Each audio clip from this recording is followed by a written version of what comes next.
conduct prejudicial to the administration of the SAPS by providing Mathala with a list containing details of SAPS members with the intention of deriving a financial benefit and dishonesty. Meanwhile, the case against Mathala has been delayed after he changed lawyers this morning.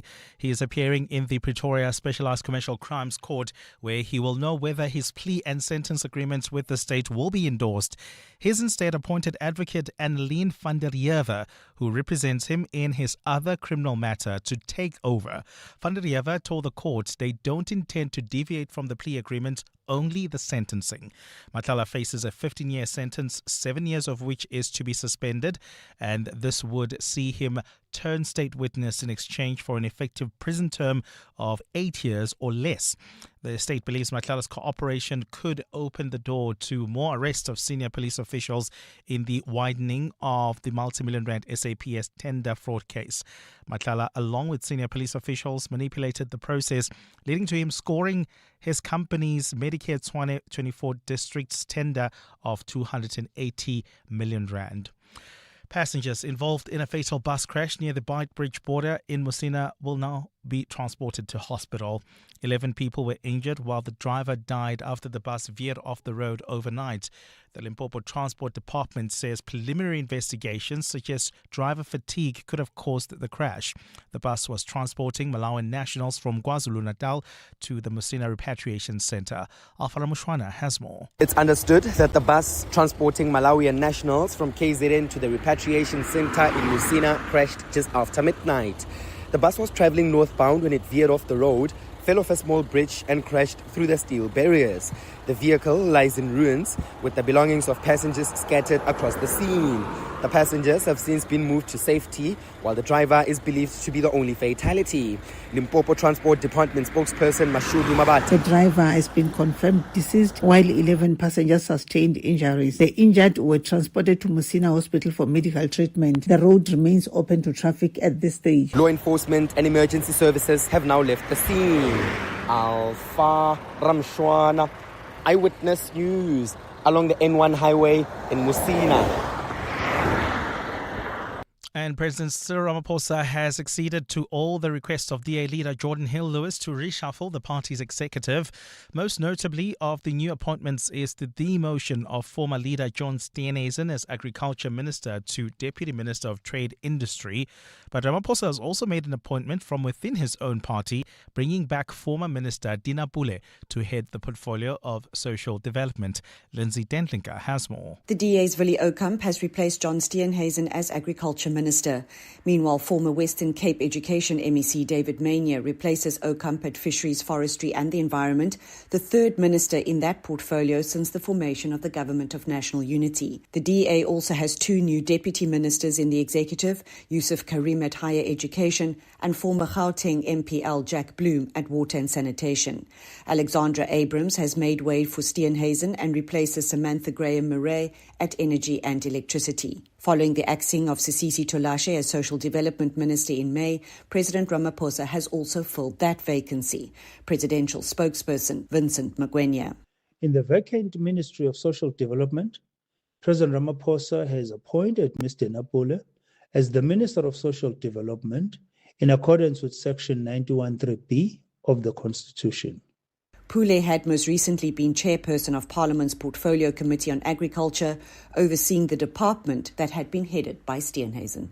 Lindsay Dentlinger, Eyewitness News. Gold is trading at $4,007.82 an ounce. The rand is at 16.40 to the dollar, 21.75 to the pound, 18.73 to the euro.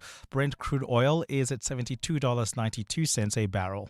And in the traffic, we've got delays on the Makwa North approaching the Baku interchange. That's due to a massive accident reported along the route while traveling on the N1 North coming out of Malibongwe Drive. Delays towards Four Ways. There's also queuing traffic reported on the N12 as well as the R24 West between the Edenville Road exit and the Kidulis interchange. A partly cloudy day in store for Gauteng. The temperatures will peak at highs between 19 and 21 degrees.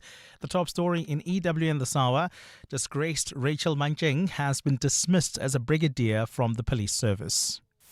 EWN, in touch, in tune and independent. For the latest, visit ewn.co.za or download the EWN app.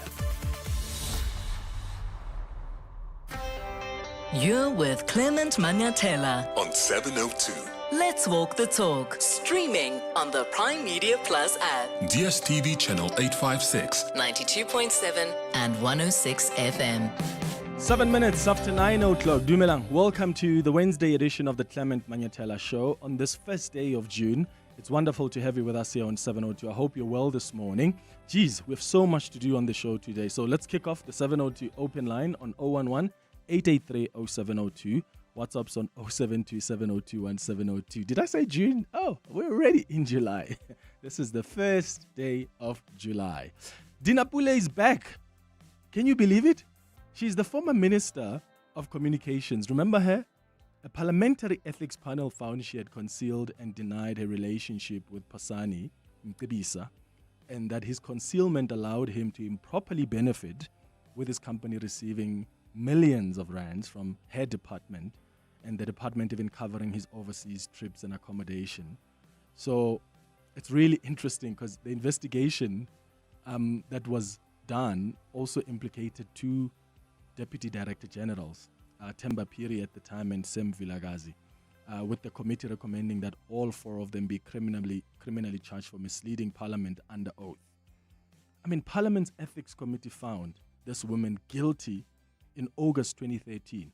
They imposed a maximum available penalty.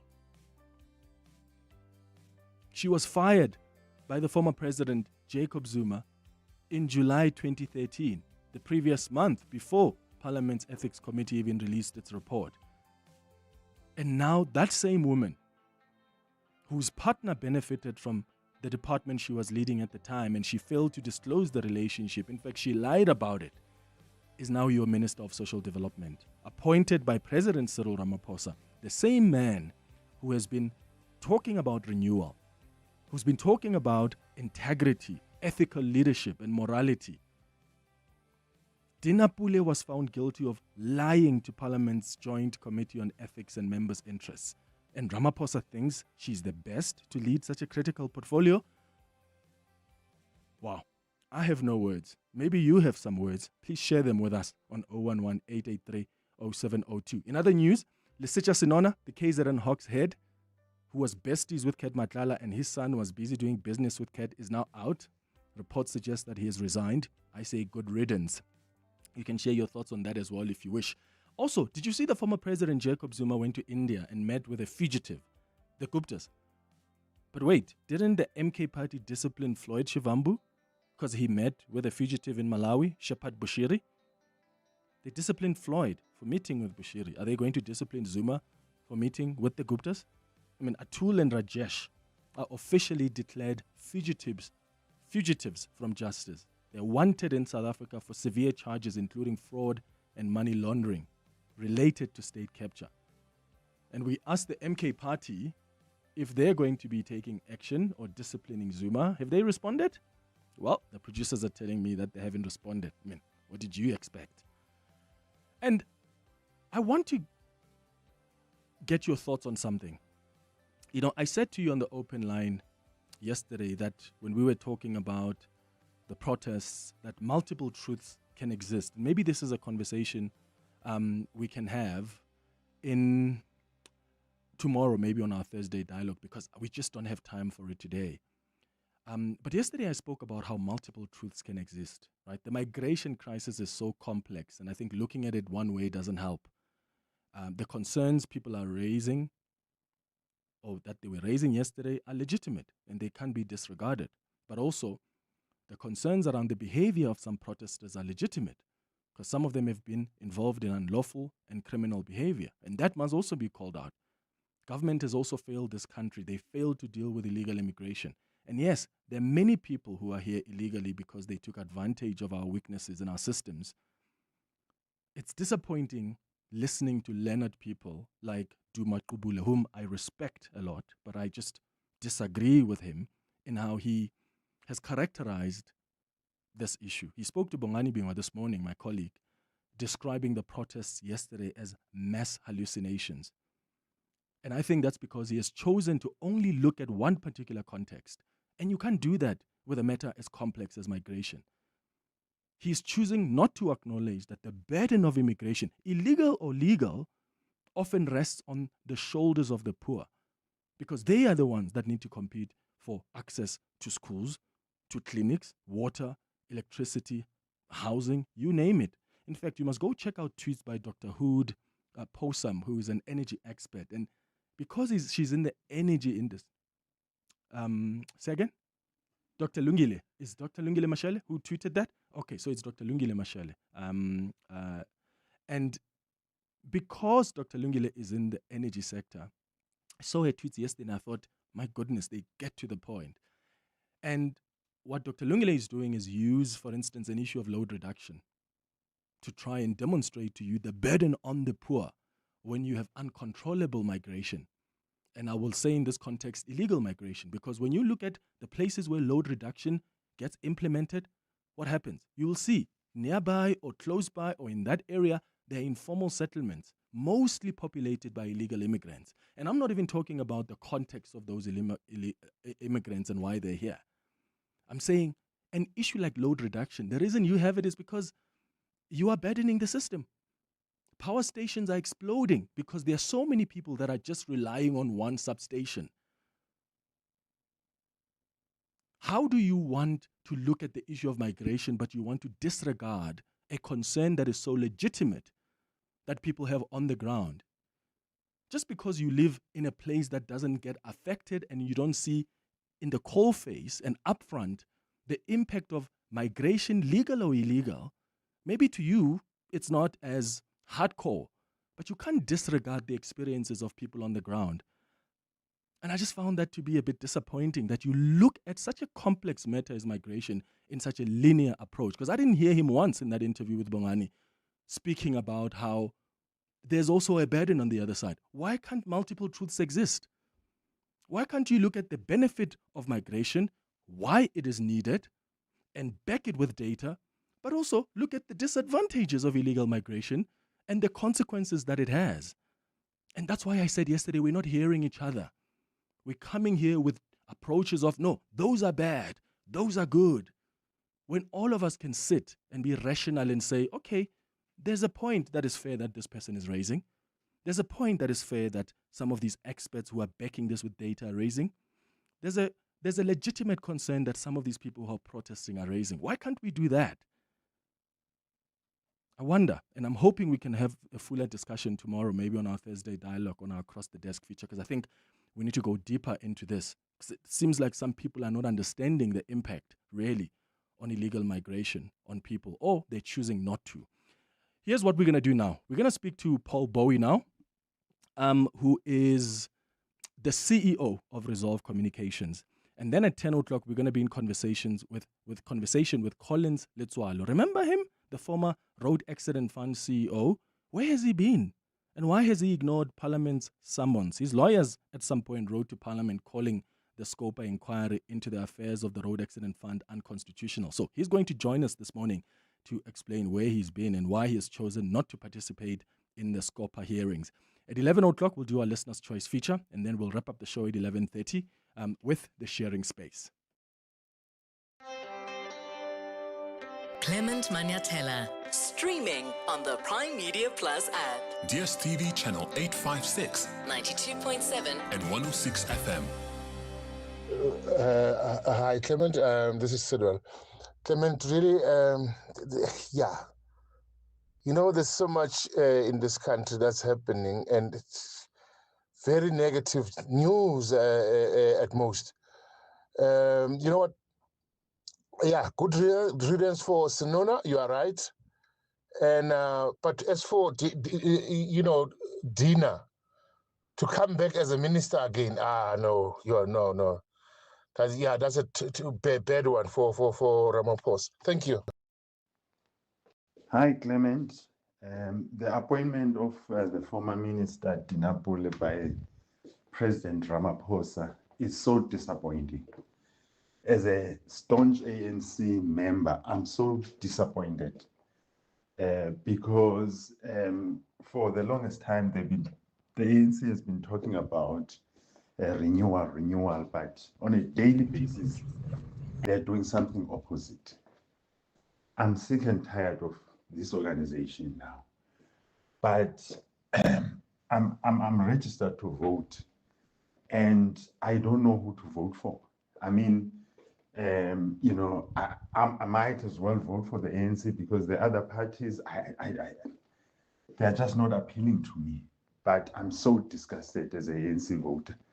I don't see any other party that I can vote for. But I'm so disappointed with the ANC. Nevertheless, I will still vote for them. But it's so disappointing as an ANC member. Thank you. Your voice. Your station. Your open line. Walk the talk with Clement Manyathela. On 702.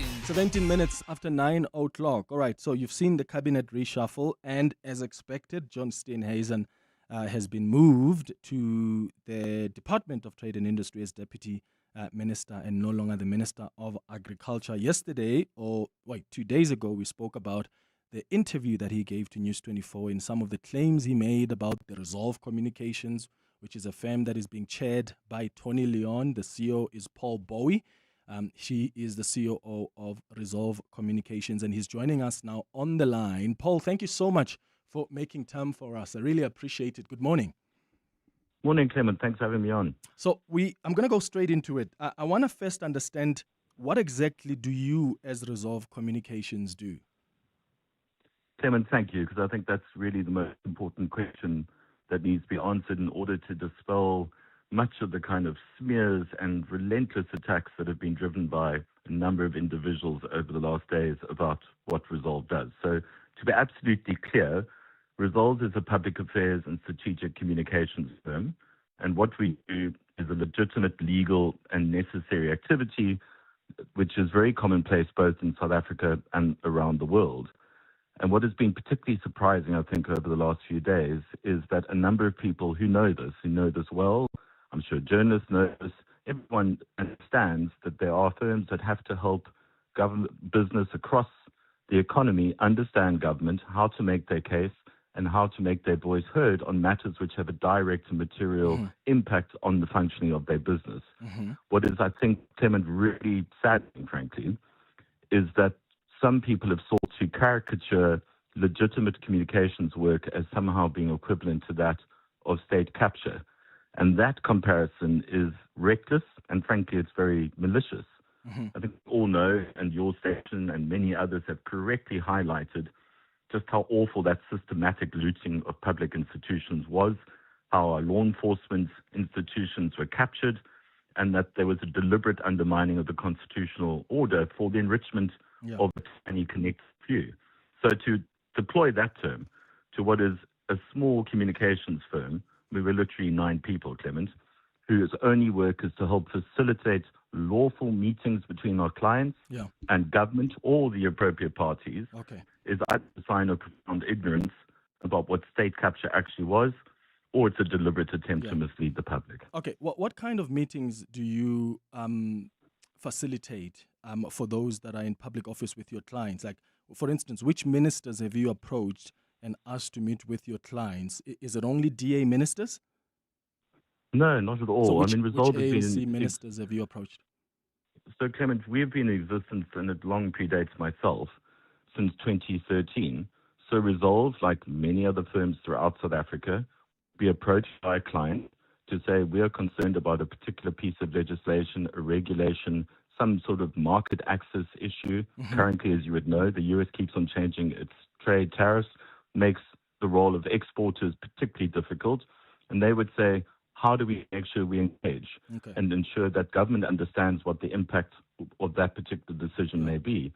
And Clement, let's take your example. You're broadcasting on a radio station, a very important voice in our democracy. The fact that 702 can broadcast is because you have spectrum allocated and license conditions decided by ICASA. Let's say tomorrow, ICASA says you can no longer be a talk radio station but can only play heavy metal music. In that instance, 702 and your ownership would say, well, hang on, that's going to destroy our business. That's clear and have our voice heard, so that kind of decision is not taken. Now imagine, Clement, if you're a farmer who's dealing with foot and mouth disease, and your expertise is raising cows and helping South Africa's food security, and suddenly you either don't have vaccine or the vaccines are arriving slowly, where would you know where to begin as to I speak to local government, provincial government, national government? Yeah. You need to be helped to navigate your legitimate concern. Otherwise, your cows die. True. And South Africa's food security is undermined. Yes, but I guess my question, Paul, is which ANC ministers have you engaged with to meet with your clients? If you're not only engaging with DA ministers or DA members of parliament. I mean, let's also, Clement, let's take one step back. The Government of National Unity has only been in existence for a relatively short space of time. I accept so, that. as I said to you, resolves in place in 2013, and I myself have only been involved for 4 or 5 years. So the list you would can't be give long. me an so let's ANC go minister? no, I can. Okay, in please. terms of ministers of transport, ministers of trade and industry, ministers of communications, ministers. It literally goes across the board. It depends on who would be the appropriate industry, if indeed it's required. Okay. Also, and Clement, this is very important, not every client has an issue that needs to be addressed at a ministerial level. You could have a planning issue around a development in Rivonia or wherever in Brakpan, and you have to deal with the local government. Local government could be controlled by any manner of political party. Yeah. So this is where a lot of the falsehood exists. It is not about the political affiliation of any particular minister. That's actually irrelevant. Yeah, and that's The why position I of the guess day is. I guess what I wanted to understand is I was hoping you'll give me at least a particular minister that you have approached to meet with any of your clients, because I want to contact those ministers and find out about that approach. And here's why I'm asking that Why? question, Paul. Would you? No, hang on, Clement. Can I ask you this question? Let Would me you finish my contact Chris question Beck? first. Let me finish my question first. And the first challenge I have here is your communications firm doesn't claim on its website to work for clients whose issues only affect or are affected by the department led by DA ministers. That's why I'm asking the question. You claim to represent clients across the board on your website. So I would find it strange that your focus then would have been on DA ministers and MPs. And what makes that problematic is your role and influence as former leaders in the DA. You have clearly then chosen to focus on clients that can be assisted by DA officials because you know the influence that you and Tony, especially Tony Leon, holds in the organization. That's why I'm asking that question. I was hoping you say to me, okay, we've approached Pakstawu, and I'm able to go to Pakstawu and say, hey, were you approached by Resolve Communication? What did they expect you to do? Do you mind giving me at least 2 ministers you approached since the GNU started or before? So that's exactly, Clement, where I think you're making a kind of logical leap which doesn't seem to hold. You're immediately assuming that the work is only with DA ministers. Of course, Parks Towell has been approached. He's the Minister of Trade and Industry, or was. Before that was Minister Ibrahim Patel. Before that was the Minister of Transport, Minister Fikile Mbalula.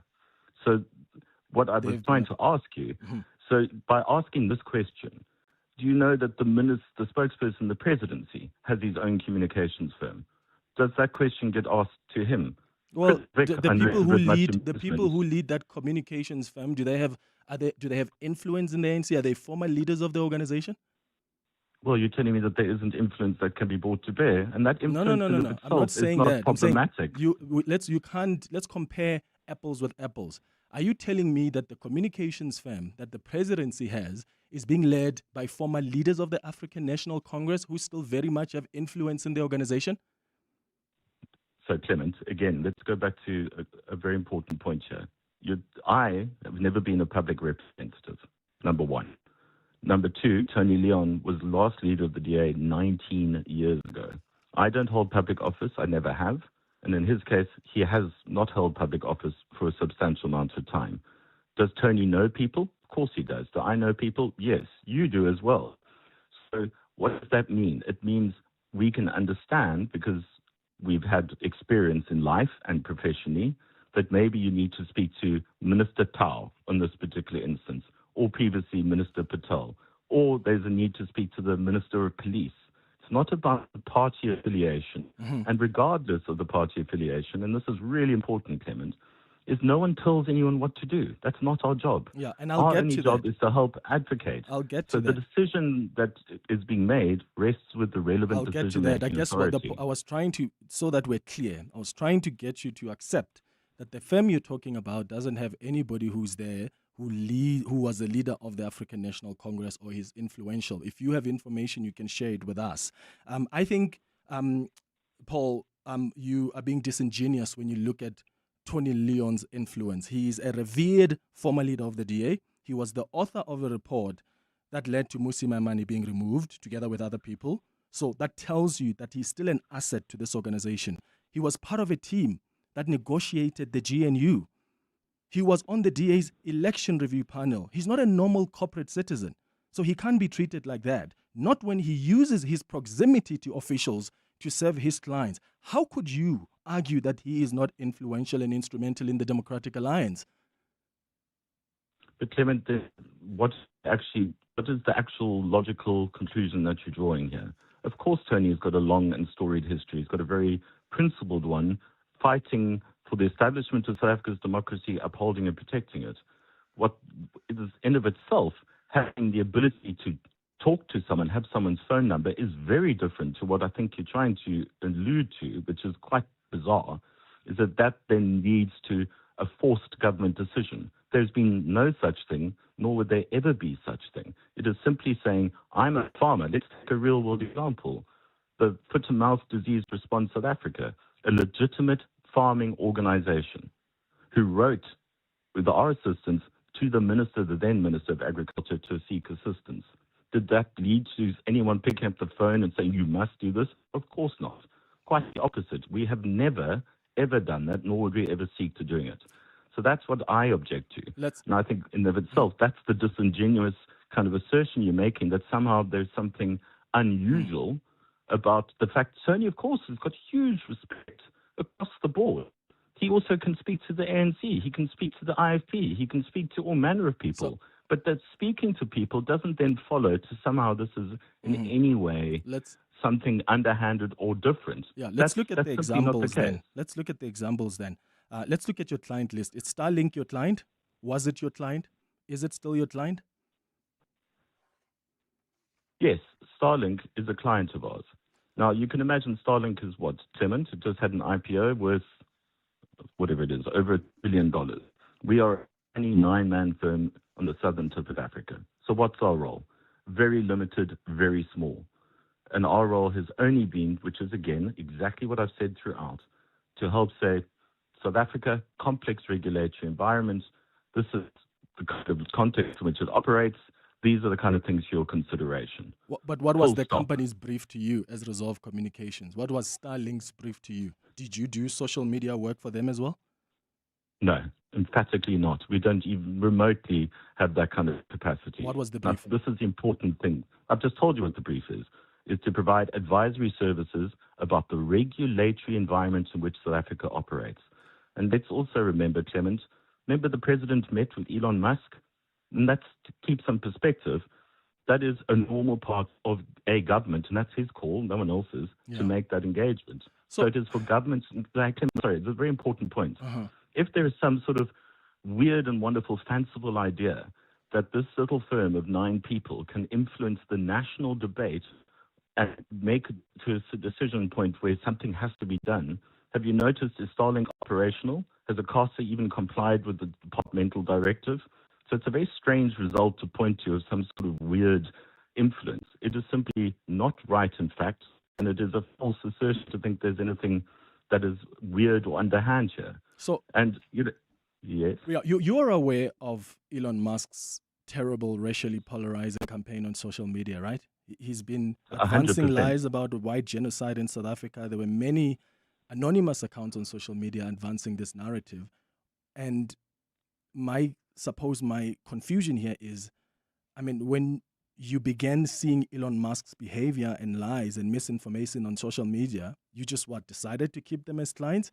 Because even if the misinformation was not part of your brief, the company's owner, Paul, has advanced and amplified a harmful lie that continues to have geopolitical consequences in this country. Surely you can't ignore that. Even as a communications company, you have ethical and moral responsibilities. So where do they lie here? Clement, anyone who knows me, absolutely abhor President Trump. I hate the trope about white genocide and the profound disservice this is to South Africa. And in fact, those policies have made agriculture and many sectors their jobs even harder to continue to do the extraordinary industries that they are. So take it as read that I share your utter distaste for that awful trope about South Africa.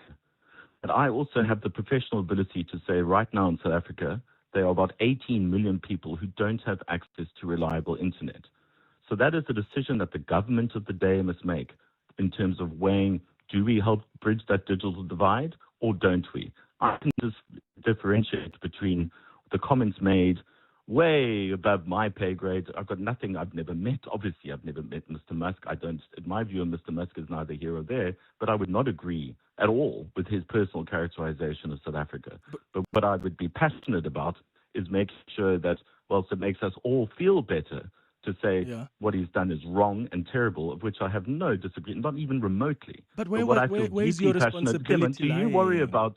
I have no responsibility for it, Mr. As a firm, so if someone came up and say, kill the black people, kill the white people, or kill the gays, you have no responsibility as a firm to even withdraw services with someone or a company like that. You're happy because you're saying, well, it's the government that's going to decide. But government doesn't work with Starlink. You work with Starlink. So where's your ethical responsibility when you have a client that you represent having the owner of that company come out and say such damaging things with geopolitical consequences? You think you can just remain silent and not do anything about it as a firm? Is that a responsible way to act as a firm? To the fundamental point, the passion that you have, that I share for South Africa's future, is undeniable. What you see without the similar kind of passion is that South Africa needs to make a choice. Do we relegate millions of rural South Africans to being left out of the information superhighway because we find the comments of the owner distasteful, wrong, abhorrent? Or do we actually say, well, let's see, either we have them, another firm. I don't sit in judgment of every individual. It's not my role. My role is simply to say, this is the law, this is the legislation, South Africa makes its decision, not me, not Resolve. And I think it's laughable to even say a little firm, Clement, to keep ignoring that. This isn't some sort of, the characterization that's been made by people that this is some sort of Bell Pottinger-esque comparison is revolting, and it's not based in fact. And I'll give you an opportunity to clarify that, and I'm worried about our line because it keeps breaking, Paul. So if you don't mind, just hold. I'm putting you back to the producers just to fix that line. In the meantime, let's get the latest in Eyewitness News headlines. Fiso, apologies for being late for news. Good morning. Thanks, Clements. Good morning. Alleged crime kingpin Vusmuzi Matlaala has changed lawyers this morning in his 228 million rand SAPS tender corruption case. Matlaala is appearing in the Pretoria Specialized Commercial Crimes Court this morning, where he will know whether his plea and sentence agreement with the state will be endorsed. His now appointed advocate Annelien van der Heever, who represents him in his other criminal matters, to take over. The Parliament's ad hoc committee investigating allegations of corruption in the criminal justice system will hold its first physical meeting today to consider its draft preliminary report. Today's meeting follows weeks of virtual meetings following the conclusion of hearings as the committee enters the last stretch before submitting its report to the National Assembly for adoption later this month. And the ANC in Parliament says the motion of no confidence brought against National Assembly Speaker Thoko Didiza is part of a calculated political strategy to disorganize the ANC. Yesterday, Didiza's deputy Annelie Lottritz acceded to a request from the EFF to schedule the motion for debate. And those are the headlines. This EWN and more at 10 or as it happens. EWN Traffic. In the city of Tshwane, we've got an accident on the N1 South that happened right near John Foster Drive, causing delays from Botha Avenue. There's also queuing traffic along the N14 North approaching Littleton Road. This is due to roadworks. Please be on the lookout there. While traveling in Sandton, there's an accident reported on the M1 North that happened near Grayston Drive. It's causing delays from Coilet Drive. There's also queuing traffic along the N12 West towards the Gululis interchange. That's due to roadworks there. While heading towards Four Ways, do expect delays on the N1 North between Malibongwe Drive and Winnie Mandela Drive. This is due to an accident between these 2 points. Please be on the lookout there and approach with care. We'll have more updates at the top of the hour. There's more EWN on air, online, and on the EWN app. Aubrey Masango. Weekday evenings, 8 to midnight. In many ways, the march was not just about immigrants. The march was also a march in terms of our government saying that we are fed up with you. Because we've become a bureaucratic state and not a caring government with a plan and a vision to lift our people out of their impoverished lives. And this is what this is showing each time. So you have a press conference at the end of the marches and you say, oh, well, we did well. But it's not done. Donovan Williams, international relations analyst. Aubrey Masango. 8 to midnight on 702. 702. It's lunchtime and Mr. D has you covered. Open the app, pick your favorite meal and enjoy free delivery between 11 a.m. and 2 p.m. No restrictions, no hustle. Skip the line, stay at your desk and let Mr. D bring lunch to you. Plus, every food order on the Mr. D app gives you a chance to win exciting prizes. Download the Mr. D app now and make lunchtime effortless.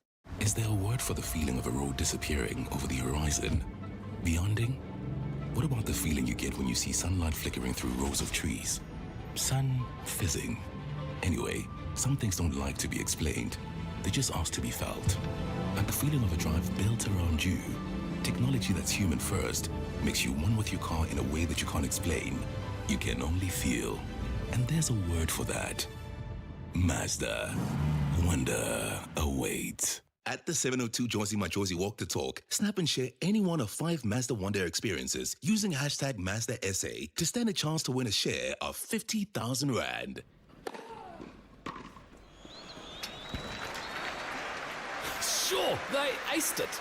The Championship's Wimbledon experience with the Mzansi Advantage is back at Amex Tennistown Monte Casino between 11 and 12 July 2026. Enjoy VIP hospitality, the ultimate big screen experience, a kids fun zone, and so much more. Buy your tickets now on Howler and get 50% off on limited tickets when you use your Amex card. Tennis is better with Amex. American Express Cards is operated under license in South Africa by Nedbank, a licensed financial services and registered credit provider. T's and C's apply. your voice, Your station. your open line Walk the Talk with Clement Manyathela. on 702. It's 22 minutes before 10 o'clock. This is the 702 Open Line, and we're currently in conversation with Paul Bowie, who's the CEO of Resolve Communications, on the line to us. Paul, I just want you to finish up the point you were making before we went to the headlines, and then I'll come in with my next question. So the point I was making, Clement, and you can tell that there is a degree of indignation at times because when you're being miscaricatured, obviously I'm not saying by you, Clement, not at all, but by a variety of people and the nature of the work we're doing is sometimes very hard to stomach. And just to come to the point that you're raising about Starlink, is don't forget, please, Clement, that employment equity equivalents are something that are applied throughout the economy. That could be for Microsoft, it's been for Oracle, and there's this slightly odd anomaly in terms of the ICT regulations that ICASA is in control of that doesn't allow them to be used in the case of low Earth orbit satellites. So right now, Somalia, Zimbabwe, Kenya have access to the Starlink system. And I think we just traversed the very real agreement I have with you about the damage of these tropes about South Africa. But I feel equally passionate that there are millions, particularly rural South Africans, who are struggling with lack of access to satellite internet. And ultimately, South Africa should be able to open it up to all LEO providers, be it Starlink, be it Amazon, be it whatever entity that is able to do so. But the fact that we are stumbling over an equity equivalent program, which in the case of Starlink would have been to provide 5,000 rural schools, over 2 million children with access free forever to life-changing internet, is something that I feel deeply passionate about and would feel... I do think that national security interests also need to be considered. And by the way, I have spoken to the Minister of Communications, Solly Malatsi, and I asked him if he himself is concerned about some of this misinformation that Elon Musk has been peddling, because what we have seen, Paul, even just across the board globally, these tech billionaires, they actually have a say in the political architecture where they operate. They do. And you've got to ask yourself whether we may get to a point where Starlink is being used for nefarious reasons by a man who clearly has quite problematic views about this country and its government. And Solly Malatsi said those security concerns are valid. and they need to be considered. That's what he said. But I want to know about why you got John Steenhuisen to meet with Starlink, because he's the Minister of Agriculture. He's not a communications minister. Solly Malatsi is. Why did you ask John to meet with Starlink?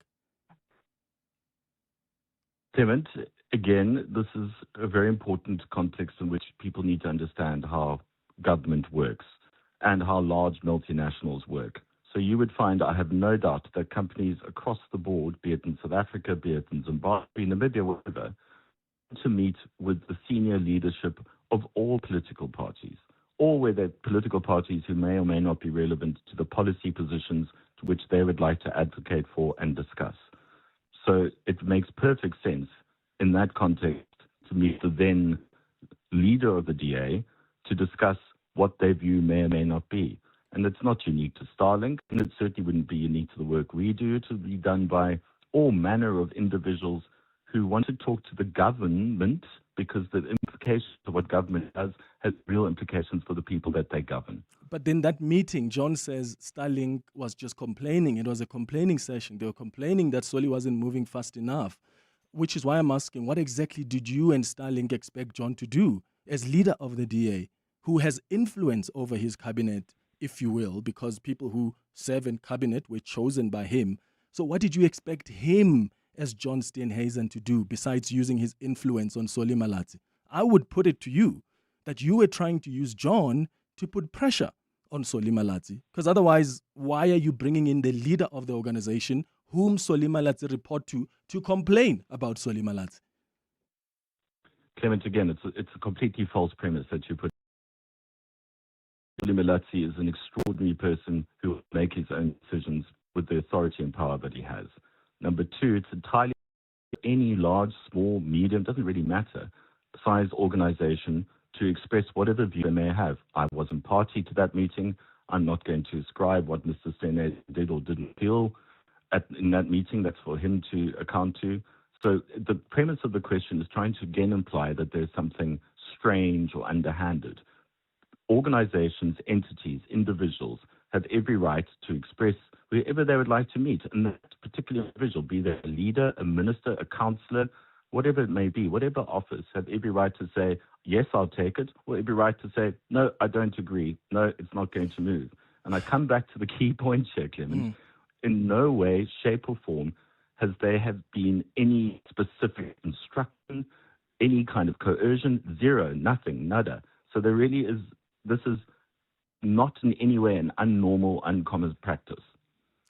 Why would you, though, want a minister to meet privately with a company that is due to submit a tender? I've just explained it twice, Clement.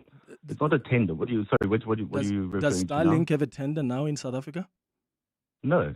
How can there be a tender? Because But it's they not even operational. So you think it's okay for you to organize for a company that has been out publicly trying to create a narrative about a particular department and its regulations? You think it's okay for them to meet with a minister before they can even, because they've made it very clear they want to tender for that telecommunications infrastructure. Do you think that's fine? Let's go back. I think you've made an error in fact here. There is no tender. So this is a complete misunderstanding of how it operates in South Africa. Right now, no lower Earth orbit satellite company can operate in South Africa. Not Starlink, not Amazon, not anyone. I know. That's why I said they intend so hang on. So there's no tender, though. They intend to do that. They want to do business in South Africa. Yes. So what are they doing? Like they, and I'm sure many others, are saying, as an internationally owned company, we would like to use the legitimate vehicle of an equity equivalent program in order for there to be the licensing requirements fulfilled in order for people to choose to use their service or not. That is similar to any other international company that would want to operate in South Africa. That is what Microsoft did. It's what Oracle did. Whatever the views, I mean, we'd all have views, I suspect, about Bill Gates, one way or the other. But that is separate to what has to be done in terms of the regulatory environment that would allow or not allow. Currently, Clement, for the reasons that ICASA would have to attest to, they have decided not to take up the ministerial directive, which means currently you cannot use an equity equivalent program in South Africa, which in this case and in Starlink's case, would have led to 5,000 schools getting free internet in perpetuity. That's the critical issue. And if that needs to be discussed or raised, that's entirely legitimate and appropriate. So here's a challenge, Paul. Lobbying is not necessarily what I'm even questioning here, right? Lobbying isn't technically illegal, right? Abuse of political access. It's not technically in any way. Abuse of political access, undue influence peddling, and patronage politics, I think, are certainly unethical and anti-democratic. I think there's a difference between lobbying, like making persuasive arguments, and coercion, and using the threat of political consequences to pressure elected representatives into serving private interests. And I don't think that is lobbying. So I think it's an assault, in fact, on members of parliament or ministers' constitutional oath of office. You used a leader of the Democratic Alliance to pressurize a sitting minister. Your clients did.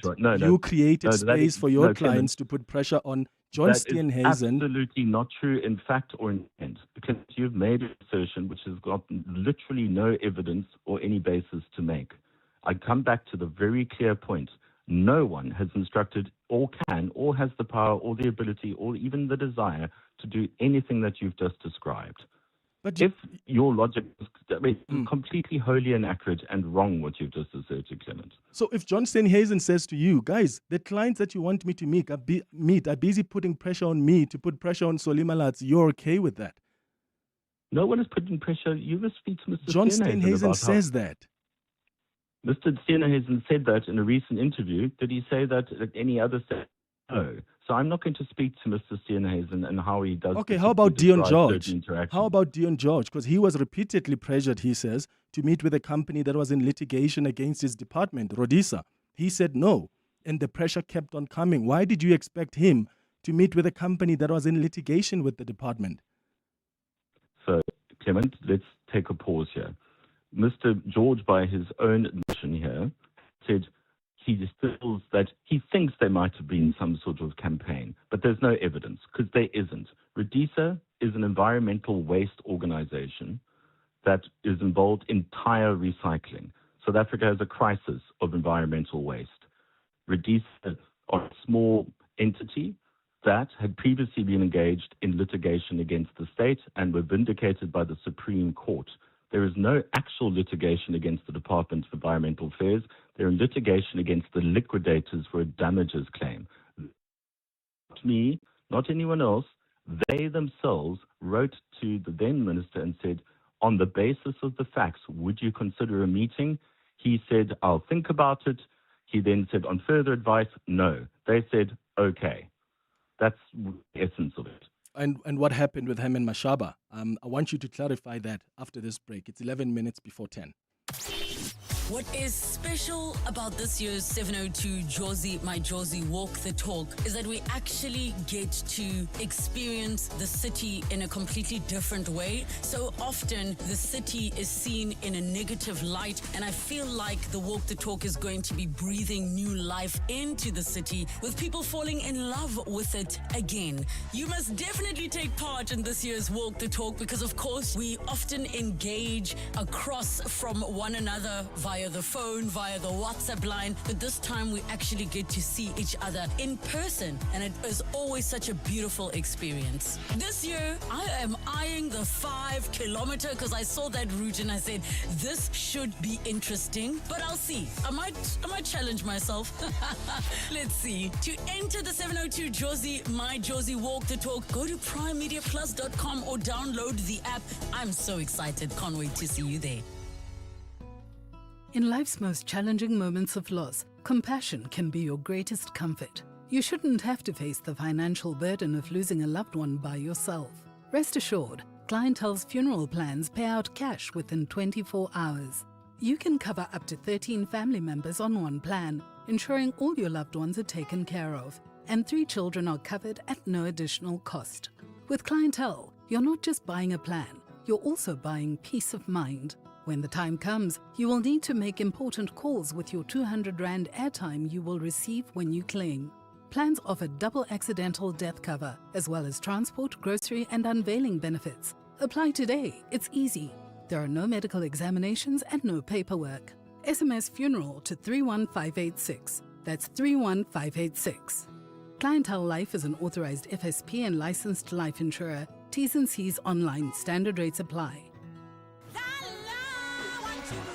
More a million here, and yes, I am a millionaire. Cascading. What does it mean? So when I say cascading jackpots, I mean that on the last draw of every month, if there's no one in South Africa that wins with 6 numbers, we go looking for a winner with 5 numbers. And if no one wins with 5 numbers, we go looking for a winner with 4 numbers, and so on and so forth and nice. The National Lottery. More plays, more chances, more millions. Players must be 18 years or older. Play responsibly. The National Lottery is officially operated by Sizekai. Your voice. Your station.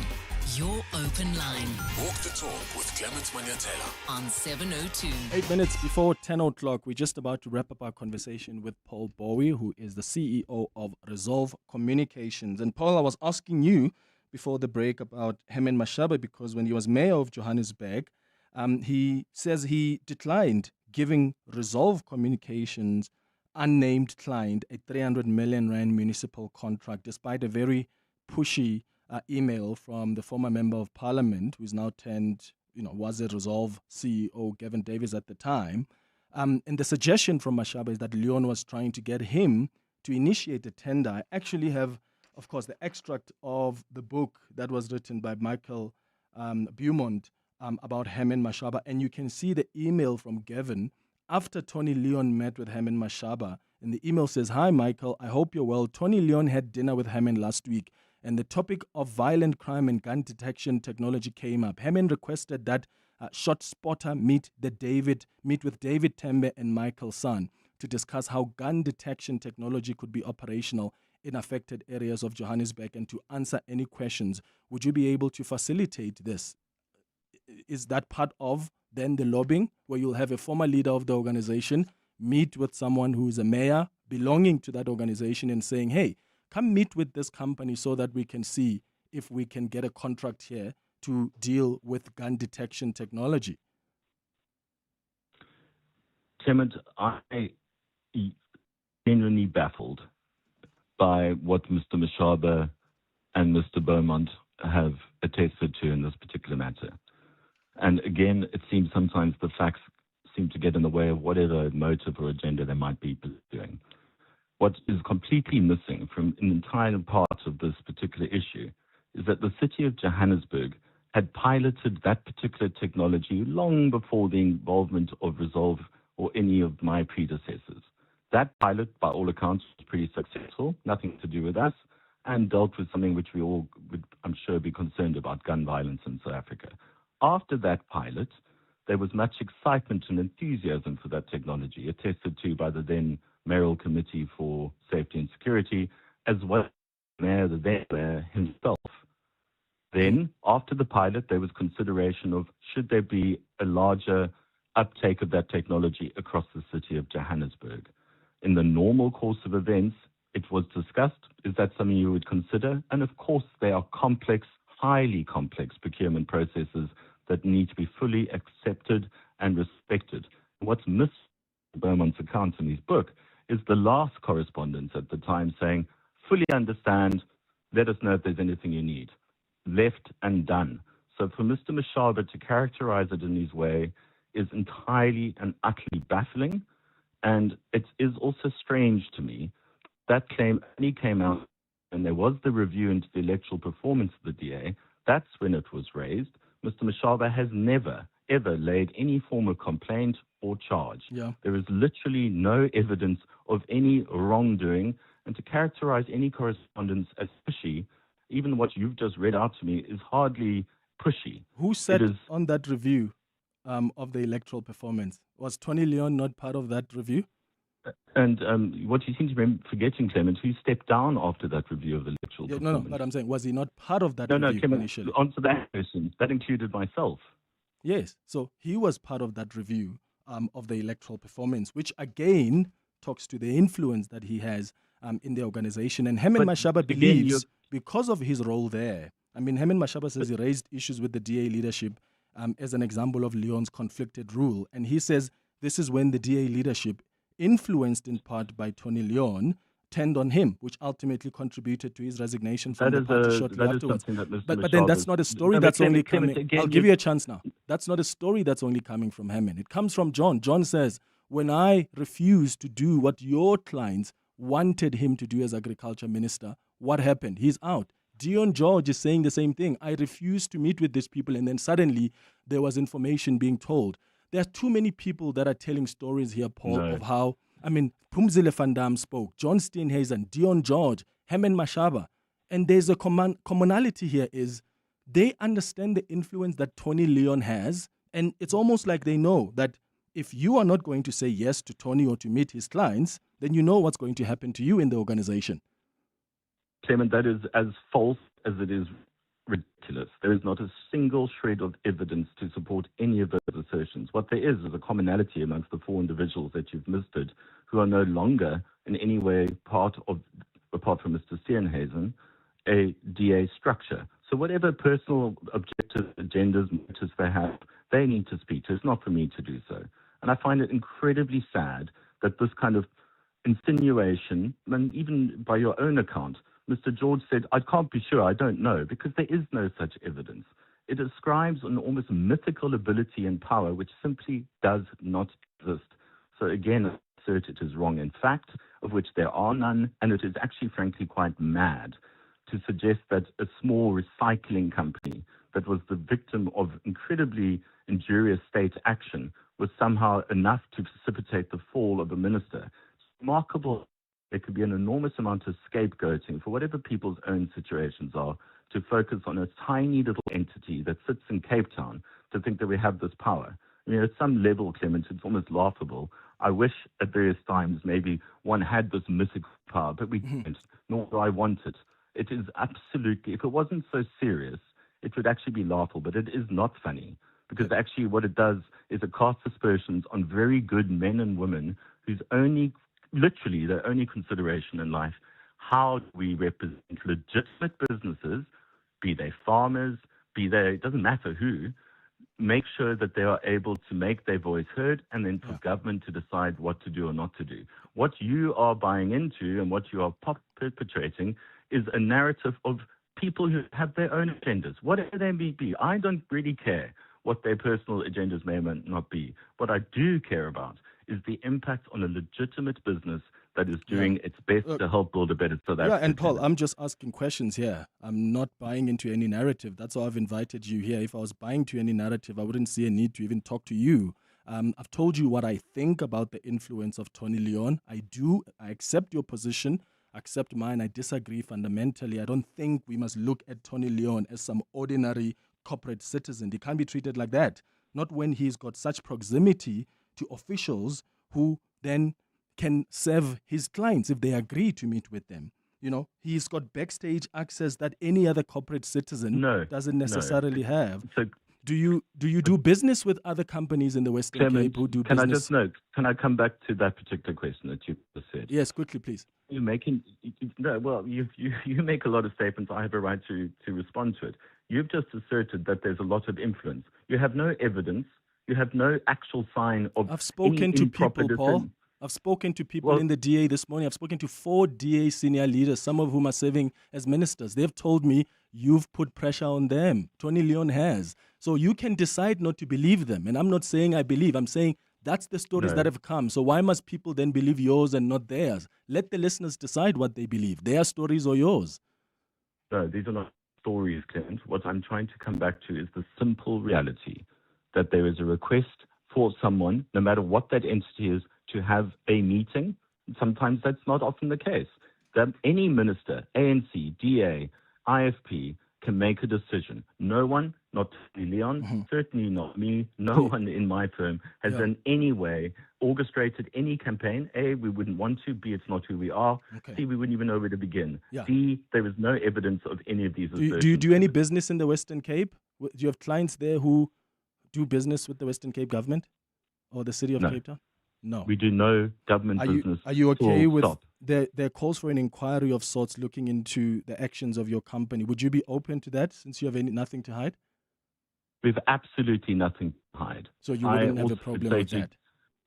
Clement, what I would have a problem is the misuse and the mischaracterization and the politicization of a private firm. But you wouldn't mind an investigation of sorts looking into the actions of your fam? No, I'm not going to give you a blanket response. Investigation of who? All right, got you. Paul Bowie, let me appreciate you for coming through. I really appreciate your time. The CEO of Resolve Communications. When you can see what others don't, you can do what others can't. Nedbank is more than just a bank.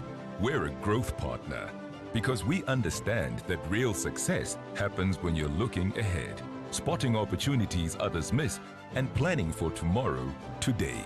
Think bigger. Think Nedbank Commercial Banking. See money differently. Nedbank. We're licensed FSP and registered credit provider. T's and C's apply. For over 120 years, Shell has been woven into the vibrant fabric of Mzansi, fueling your engines and your dreams, powering your journeys and your potential. We believe progress is measured in the opportunities we create, the smiles we inspire, and the lives we continue to touch. We are more than just energy. We're the everyday difference in people's lives. You can always count on Shell. Clientele is here to safeguard you and your family with compassion because life happens. Be part of a family that truly cares. Our funeral dignity plans have helped South Africans bury their loved ones with dignity for more than 30 years. Let us help you create a meaningful tribute that honors your life and those of your loved ones. We pay out within 24 hours and you will get double accident cover with a Clientele funeral plan. Our plans are affordable. Pick the option that suits your needs. It's easy to apply. No medical examinations and no paperwork. SMS funeral to 31586. That's 31586. Clientele Life is an authorized FSP and licensed life insurer. T's and C's online. Standard rates apply. On Sunday, 26 July, the entire city unites for the 702 Josie My Josie Walk the Talk. Walk the talk. And because Joburg is more than just a city, we'll be walking for the people. So join us and help make a difference to homelessness in the city by entering on primemediaplus.com and donating vouchers. Donate a voucher. Which is a cashless way to give, helping people experiencing homelessness access a hot shower, a meal, a bed, or more support. Anybody can join and everybody can donate. 702 Josie My Josie Walk the Talk, hosted by the City of Johannesburg. Enter and donate now on primemediaplus.com. This is EWN. Good morning, I'm Sfiso Zulu. We start with news just in. The Pretoria Specialized Commercial Crimes Court has deviated from the plea and sentence agreements reached between the NPA and alleged underworld kingpin Vusmuzi Matlala. Instead of the 8-year effective prison term agreed by both the NPA and Matlala, the court has proposed an effective 12-year sentence. The magistrate has proposed a sentence, Matlala's 15 years, 7 of which will be suspended for 5 years for fraud, 10 years imprisonment on 3 counts of corruption, with 8 years of that sentence to run concurrently. We'll bring you more on this developing story in our next bulletin. Lawyers for tainted Deputy Crime Intelligence Head Firoz Khan have brought an application for parts of his testimony at the Matlala Commission to be heard in camera. Khan was scheduled to testify at the Commission this morning, but was involved in a shooting incident on Sunday night. His lawyers have told the Commission that he remains critical in hospital and has been sedated. They've brought an application this morning for a partial in-camera testimony once Khan can testify. But the chair, Mbuyiseni Madlanga, has questioned this application. I must tell you outright that I feel that the application is very vague. For example, I have no idea altogether whether what General Khan is asking for is only for evidence relating to the Eratin bust to be aired publicly. So I don't know whether that is what he is saying. All that can be heard publicly is Eratin and nothing more. If that is the case, the affidavit does not explain why. The ANC in Parliament says the motion of no confidence brought against National Assembly Speaker Tawati Diza is part of a calculated political strategy to disorganize the ANC. Didiza's deputy Annelie Lottridge acceded to a request from the EFF to schedule the motion for debate. ANC Chief Whip Mdumiseni Ntuli says he's confident GNU partners will help the ANC to defeat the motion, which he has termed frivolous. Lindsay Dentlinger has more. The EFF says Speaker Toka Didiza has failed to defend Parliament by opting not to oppose an application by President Cyril Ramaphosa to pause his impeachment proceedings. But the ANC's Chief Whip Mdumiseni Ntuli believes there's more at play in the attempts to topple Didiza because of the opposition's unhappiness with the composition of the GNU. If you can't sort divisions in the ANC, find a way to destroy the GNU. If you can't do that, target individual leaders of the ANC with an agenda to find something wrong. The ANC would need at least 42 GNU MPs to bat for Didiza and scupper the motion. Ntuli says it is his intention to begin testing allegiances and lobbying GNU partners this week. Our view as the ANC is that this is frivolous and this is designed to really cause a diversion. Ntuli says he doesn't believe the Speaker's actions in the impeachment matter warrant her removal from office. Lindsay Dentlinger, Eyewitness News, Parliament. Passengers involved in a fatal bus crash near the Beitbridge border in Musina have all been transported to hospital. 11 people were injured while the driver died after the bus veered off the road overnight. The Limpopo Transport Department says preliminary investigations suggest driver fatigue could have caused the crash. The bus was transporting Malawian nationals from KwaZulu-Natal to Musina's repatriation center. Alfred Mushwana has more. It's understood that the bus transporting Malawian nationals from KZN to the repatriation center in Musina crashed just after midnight. The bus was traveling northbound when it veered off the road, fell off a small bridge and crashed through the steel barriers. The vehicle lies in ruins with the belongings of passengers scattered across the scene. The passengers have since been moved to safety, while the driver is believed to be the only fatality. Limpopo Transport Department spokesperson Mashudu Mabata. The driver has been confirmed deceased, while 11 passengers sustained injuries. The injured were transported to Musina Hospital for medical treatment. The road remains open to traffic at this stage. Law enforcement and emergency services have now left the scene. Alpha Ramshwana, Eyewitness News, along the N1 highway in Musina. Gold is trading at $4,007.82 an ounce. The rand is at 16.40 to the dollar, 21.75 to the pound, 18.73 to the euro. Brent crude oil is at $72.92 a barrel.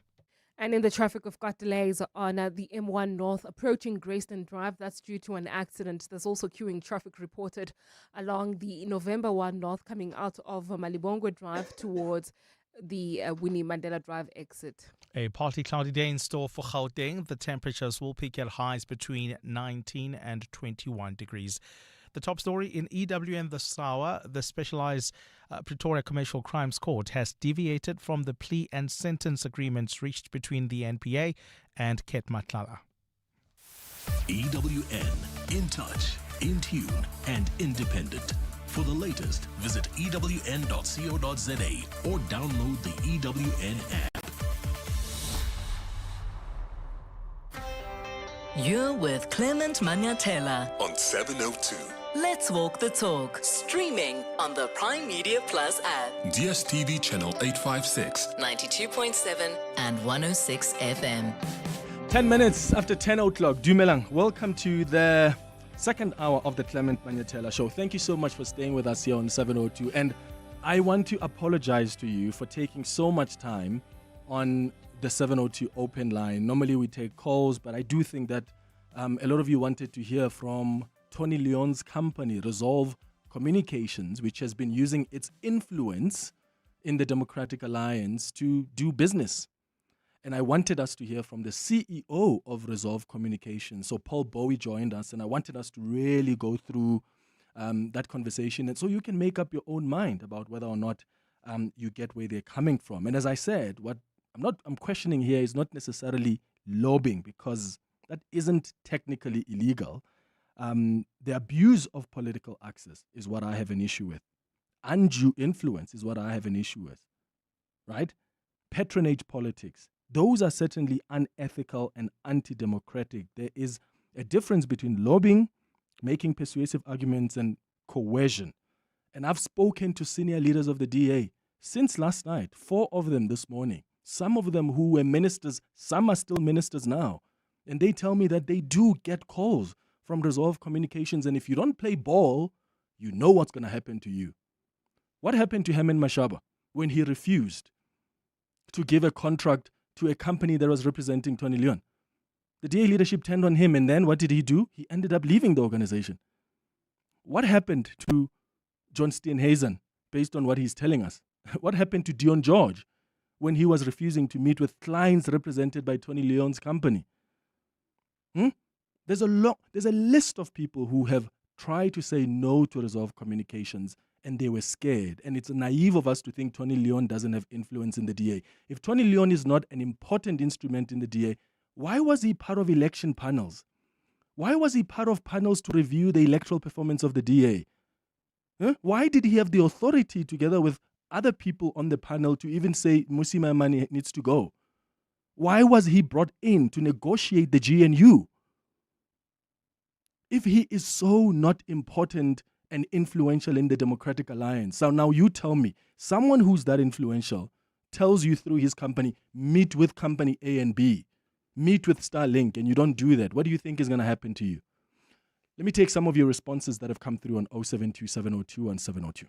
Today is the day I begin to understand the real meaning of sugar coating. Clement, you're really trying to get a direct answer, but it's sugar coating. Sugar coating. I'm just thinking of that apple that is coated in caramelized sugar. Good morning, Clement and 702 Landers. This person from Resolve, they're just trying to bamboozle us, especially on the Starlink matter, because now they are basically trying to employ what Elon is doing to Trump, trying to engage with policy to their benefit. So let's not take what he says at face value. This is very corrupt manner, if we're calling it out. This is a very corrupt manner. This thing of lobbying, it's wrong. Because, and also using, he didn't say black people for this, but for using black people, rural schools, as it were. That's just a manipulating tactic. Yes, hello, Clement, 702, Tyron Randberg. What a great interview. Paul Bowie, kudos, my hat off to you, sir. You handled that very well. Everything that came out of your mouth, I agreed with. And I think you dealt with every topic or every question thrown at you honorably and factually. So well done, sir. I just wanted to compliment you on that interview. Well done, Mr. Paul Bowie. Thank you so much for all of your WhatsApp voice notes. And what we're going to do is, because I've taken so much of your time on the open line, at 11 o'clock, I'm going to change things around. Instead of us doing the listener's choice, I'm going to allow that entire 30 minutes for us to have a conversation. So you can react to what you've heard from Paul Bowie. You can react to the Dina Pule conversation. You can react to Jacob Zuma. But we'll do that after 11 o'clock. It's 14 minutes now after 10. Aubrey Masango. Weekday evenings, 8 to midnight. In many ways, the march was not just about immigrants. The march was also a march in terms of our government saying that we are fed up with you. Because we've become a bureaucratic state and not a caring government with a plan and a vision to lift our people out of their impoverished lives. And this is what this is showing each time. So you have a press conference at the end of the marches and you say, oh, well, we did well. But it's not done. Donovan Williams, international relations analyst. Aubrey Masango. 8 to midnight on 702. 702. F&B Private. Solve exciting riddles and unravel a web of suspense and adventure with Hollywood bets and Spinners on Kim Mystery Parcel. You stand a chance to win a share of 1 million rand in cash and bonus bets. Start your quest and bet 2 rand or more on selected Playtech slots every Wednesday between 2:30 p.m. and 8:30 p.m. and Sunday from 4:30 p.m. to 10:30 p.m. What scintillating secret will your parcel reveal? Bet now. T's and C's apply. Hollywood Sportsbook is a licensed betting operator. No persons under the age of 18 years are permitted to gamble. Winners know when to stop. South African Responsible Gambling Foundation toll-free counselling line 0800 006 008 or WhatsApp help to 076 675 0710. FNB Private has just been named South Africa's best private bank at the prestigious Euromoney Global Private Banking Awards 2026. And to unpack what that means, 702 is in conversation with FNB Private for a three-part series exploring the ideas, values, and strategies behind one of the banking's highest honors. Each week, John Perlman goes deeper into the award itself, sustainability and investment, with the experts driving FNB Private's vision forward. Catch 702 in conversation with FNB Private every Thursday on Afternoon Drive with John Perlman. FNB Private, your long-term wealth partner. Winter has entered the chat, and honestly, nobody wants that. Cold tiles, foggy windows, that one room nobody wants to sit in, and a dog who is pretty sure this is somehow your fault. Luckily, Chamberlain's winter savings are here from 18 June to 12 July. Warm up your home with great deals on heaters, firewood, anthracite, geyser blankets, insulation, paint, and more. Plus, stock up on Jog dog food for only 398 Rand. Because they might not like winter, but they'll love that. Chamberlain, famous for hardware since 1903. To walk the talk is to turn words into meaningful actions. And it's what we at 702 are committed to doing every day. We are also committed to following the rules set out by the Broadcasting Complaints Commission's Code of Conduct. To give you balanced programming, fair comments, and accurate news. But if we stumble along the way and you feel we are not living up to the code, let us know on comment@702.co.za. And if after that you're still not happy, you can direct your complaint in writing to the Broadcasting Complaints Commission. Email bccsa@nabsa.co.za. For more, visit bccsa.co.za. 702. The Clement Manyathela Show. Let's walk the talk. 18 minutes after 10 o'clock. All right, so we start our conversation now with the former CEO at the Road Accident Fund, Collins Letswalo, who's joining us now in studio. I know a few people have been asking, where's this man? And why has he ignored Parliament's summons? At some point, his lawyers wrote to Parliament calling the Scopa inquiry into the affairs of the Road Accident Fund unconstitutional. So he joins us this morning for a wide-ranging conversation. Collins, thank you for coming through. Good to see you again. Oh, thank you very much, Clement, and thanks to the listeners. Yeah, last time I saw you, you were suspended, I think, when we spoke on the SABC. Yeah, you were suspended as a CEO. You were taking the matter to court. No, were you not suspended yet? When we met, the last time we met is when they were saying they are going to open a criminal case against. Charges. It was around November last year. So the suspension had not happened at the time? No, I had already, remember my contract came to an end on the 6th of August last year. So yeah, the suspension lapsed as a consequence of that. I remember when the last time I had a conversation with you, you said, because your term was coming to an end. Yes. And you said, I'm going to apply. Absolutely. And you said, there's no one who can do this job better than me. Yeah. Did you apply for the job? I did. And what happened? I got shortlisted and then... They shortlisted you? Of course, I mean, the process was done by someone outside. I got shortlisted, but I never made it to the interview for some reason. I don't know why. I'm still waiting. Then they applied. They advertised again and I applied. I still applied again. And you applied again? Yes. Okay. So let's maybe start with where things are right now. My understanding is that this Scopa has now, they did vote and take a decision that they're going to initiate these criminal charges against you. I think apparently that's going to be happening sometime this week, if I'm not mistaken. Where are we right now from your point of view in as far as the processes in Parliament are concerned and the need or the expectation that you must come in and appear before Scopa? Look, Clement, accountability is very important. And I think as a person that is a public servant, I will always be accountable. But the reality is that since that letter that you are talking about, the Speaker did not respond. No one has ever responded to us. I mean, and that's where it stopped. I mean, there were no summons. My lawyer said, well, we are on brief. You can actually bring the summons to us, and they never served those summons. So they really don't want me there. But the reality is, one is that they knew that once they bring those summons, we were going to challenge those summons in court and they will never stand the test of time. That's the reality. Yeah. Speaking of the summons, so because we're hearing something different from the Scopa chair, Songezo Zibi. He says they've tried, I think, different ways to try and send you the summons. One, it was at your house, apparently the house that you put in your correspondence with Parliament. There's an address that you've put there. That's where they sent the summons. But there was no one there. So you said you didn't receive them. And they said that they then decided to send the summons to another house.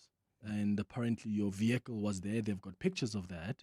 But nobody responded when they were trying to get attention from the people inside. And then they decided to write to your lawyers, who then said he's not going to appear before Scopa. And then they also tried on social media to make you aware that they need you to appear in Parliament. So were you not aware, or are you taking issue with the process that they followed to try and get you to Parliament? I'm taking issue firstly with their terms of reference. They are not aligned to Rule 245. Those terms of reference, by the way, they invited everyone to bring stuff to Scopa. There is no such a thing in Parliament that allows them to do that. The Portfolio Committee on Transport is the one that has got the mandate. And you'd remember, Clement, that on the 11th of June, I went to the Portfolio Committee on Transport. I raised the issues. They thanked me and they told me that they are going to deal with the issues that were raised on the 11th of June last year. I'm still waiting for that. But then in the Scopa hearings, the chairperson of the Transport Committee was there together with another member of the Transport Committee. It matters not. I mean, according to them, they are just invitees. They are allowed to be invited. Yeah. That means nothing. So if, for instance, it was a joint sitting, it's something else. So it's not a joint sitting. It's something that they created. They call it an oversight inquiry. Go and check Rule 245. There's no way that Scopa is allowed to deal with oversight issues. Oversight issues actually fall under, I think it's Rule 227, which is the rule that deals with portfolio committees. But they've got jurisdiction to look at like financial issues. So oversight could also be over financial issues. Well, it says look at financials when they come to Parliament. If you look at it, there was no financial that was brought to Parliament. What they did is called people to say, well, there are complaints about this, please submit. But there's no such a thing. So that's what I'm saying. My lawyers have put it very clearly in the letter. It is very clear what we are saying there. I'm not going to justify an unlawful process by attending it. I'm not going to do that. So if they bring those summons, of course we'll challenge those summons. Okay, I want to understand, because there are certain people who feel like you're just trying to avoid being held accountable. So if you agree that Scopa's responsibility is oversight also over financial issues. In the financial statements. In the financial are submitted to Parliament. But So do they have to be submitted report. for a constitutional body of Parliament that has a responsibility to hold the executive accountable and provide oversight? Do they have to wait for the submission? Yes, that's what is written. It says once submitted to Parliament. If they were not supposed to be submitted to Parliament, then there's something else. So the ones they submitted to Parliament, and those are reports, financial reports, and Auditor General's report, once they're submitted to Parliament. Aren't they There's no public problem. documents? Once they are submitted, they can be public documents, and that's how. Are we being technical now? No, yes. What I'm saying is, if there's financial statements that are out there, the Auditor General's report that are out there that are public, and Scopa, because they take, let's say, their work so seriously that they care about these agencies or of government, and they see that, and it concerns them. Are you saying they must look the other way because nobody has physically submitted? No, Clement, I'm saying there are reports that are submitted to Parliament. If they call me and they say there is a report in front of us that is coming from Parliament that has been submitted to Parliament as per the rules, I'll go there. We'll deal with that. They were not dealing with that. They went there, they dealt with some guys that in the past went and extended contracts without continuing contracts, did all those things. People were suspended. They were bringing people that were at the CCMA there and creating that thing into a CCMA issue. I'm not going to deal with those issues there. There are issues, there are proper forums that deal with those issues. They've brought people that even went to the public protector and did not find space, like medical experts. They brought a hospital that we know that we found things that were wrong. They were stealing patients from public hospitals as a private hospital. We know that. All those things are there. So they were dealing with issues that are not in the report of the AG or are in the report in financial statements of the road accident fund. But haven't the decisions about the hospital affected the finances of the road accident fund? No, they haven't. They haven't impacted? No. How much did you owe the hospital? How much did you owe the hospital? How do you know when they steal patients? I mean, there is a forensic report, Clement, of that hospital. I'll send it to you. There is a forensic report. I mean, we dealt with those things on the basis of a forensic report. In fact, there were times when we said that they are stealing patients, they said, I'm lying, and they wanted to sue us. And I said, go ahead, because we have a forensic report. People have been fired on the basis of that forensic report. They ask us to do consequence management on the basis of that forensic report. We do it, then we are wrong as well. I want us so that we don't lose our listeners who may not know what we're talking about. Can you just explain how this hospital came to have this dealings, the Sunshine Hospital got to have dealings with the road accident fund? For some reason, our predecessors decided to get into what they called a memorandum of agreement or understanding with these people without following any procurement processes. Then what they did is that they then started to refer people to that hospital. Okay. Who decided on getting this hospital to work with the road predecessors? Your predecessors. Yes. Okay. Yeah. Then when we got there, actually, just before I got there, that MOU was then cancelled.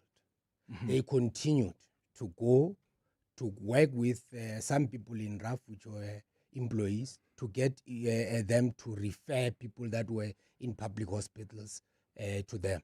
Mm-hmm. And people were coming from as far as Venda, passing all these other places going to be known. And we were saying that's not true. The second part is that what they were doing, they would take someone from a general ward with a fractured femur, and they would actually put that person in an ICU when that person gets there. Just so that they can make more money. Yes, they can make more money.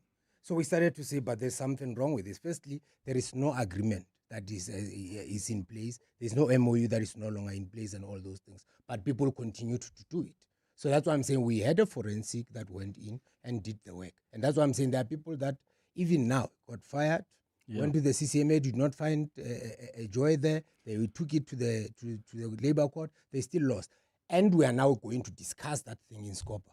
So Scopa heard that the road accident fund allegedly owed this Sunshine Hospital around 300 million rand after years of unpaid claims. Yeah. What are you aware of? How much money was paid to this hospital from your understanding? Billions. But you see, then the point I was trying to make earlier is that's still a financial issue because that affects the balance sheet of the road accident fund. But remember, these are billions. And there's money that we're trying to recover from this hospital. Yeah. And I'm saying all those things must be in the AG's report. If you find it in the AG's report, there's nothing wrong with discussing it. But there's no such a thing. Because remember, and this is why these guys go there, because they had to go to court. Why didn't they go to court to raise those issues? Because they went to court and they did not find joy in court. Okay. What happened in court? In court, there was a time when they were saying we must continue to pay them. Because there were people, that? The court said we must. So you lost that? Yeah, that the first one. Yes. Then we went. Of course, we appealed it and we won. And that's what I'm saying. When you deal with those issues, Clement, there are things that people were doing, like this Sunshine Hospital, on the basis of which we were saying, but this is unlawful. This is also corruption, and we're fighting that. And now Scopa is now defending this organization for what good reason? I'm saying there's a forensic report. If people were interested in knowing what happened, they would have said, bring that forensic report. Okay, so I hear what you're saying about the hospital and the abuse of processes, because actually that's what we've seen at RAF, where even lawyers are trying to just make lots of money. Absolutely. I guess for me, my confusion then becomes, if you're being given an opportunity to come and clarify these things, why don't you just go to Parliament and say, and you can limit yourself to the financial issues and say, okay, this is my side of the story, and here's a forensic report, and you challenge what they're saying. Because there's an opportunity they're giving you. You see, when we are going there for sound bites, I'm not going to do that. Let me explain. So the people that went there to complain about us, they wrote their own affidavits. Mm-hmm. They went there, they presented their own affidavits. Then they were asked questions. Anyone who was on the side of management went there with affidavits, never be able to present their affidavits. No one allowed them to present their affidavits. When they arrived, they say, Now we have read that affidavit, let's then ask you questions. Why? Because they don't want South Africans to know exactly what happened. So that's the first part. Songezo Zibi acts as a evidence leader. He chooses, what do they call them? He chooses witnesses, which witnesses must come, which ones must not go. He talks to these people before and he does all this work. It does not work like that. If he wants to be a chairperson, he must be a chairperson. If you are running a process, you must see all these other processes that Parliament run where people are told, you, if you have got your vision, you put your vision first and people ask you questions. It never happened like that. I'm not going to that kangaroo court. I'm not. Because he runs it like a kangaroo court. He's going to write. Now he has written about medical experts. I don't know if you have seen their first part where they say, well, there is a report. I don't even think that report is written by him. That thing is run by a guy called Gert Nel. Very clearly, you would see it with even his own stuff that he says that he participated in this process and he knows this process and how they put this process. He participated in. And my question was, what's the role of Gert Nel in that? What's the role of Gert Nel in that? It's very clear. He says it himself. That no, we are very happy about the role we played in this particular. But he's not saying I wrote the report. He just says I went there, presented my story. Clement, I'm saying, he says, I participate, a role we played. He says, we are happy. This is the first of its kind. That's the first thing he says. He then says, we are very glad about the role that we have played. And I kept on saying, what role did Gert Nel play in this thing? Because he must tell us what role he played. He's not a parliamentarian. He's not at RAF. So what role would he play? Yeah, but we don't know if he wrote the report. No, I'm saying, I suspect that he also writes the report. Because I'm saying to you, okay, if you look at this thing of medical experts, there is a lady called Mariette. I was introduced to that woman by the same Gert Nel before. Okay. When I arrived at the RAF. Yeah, hold it there. I want you to explain that after the latest in Eyewitness News headlines. It's 10:33. Sfiso, hi. Thanks, Clement. Good morning. The Pretoria Specialized Commercial Crimes Court has deviated from the plea and sentence agreement reached between the NPA and alleged underworld kingpin Vusmuzi Cat Matlala. Instead of the 8-year effective prison term, the court has proposed an effective 12-year sentence. This is in connection to Matlala's 280 million rand tender corruption case in which his company Medicare Tshwane 24 district scored with the SAPS. Lawyers for tainted Deputy Crime Intelligence Head Firoz Khan have brought an application for parts of his testimony at the Madlanga Commission to be heard in camera. Khan was scheduled to testify at the Commission this morning but was involved in a shooting on Sunday. His lawyers have told the Commission that he remains critical in hospital and has been sedated. And Claremont Township in Durban has been rocked by a number of overnight looting raids targeted at foreign-owned shops. Following the June 30 demonstrations, looters broke into shops and started stealing late into the night. And those are the headlines. This EWN and more at 11 or as it happens.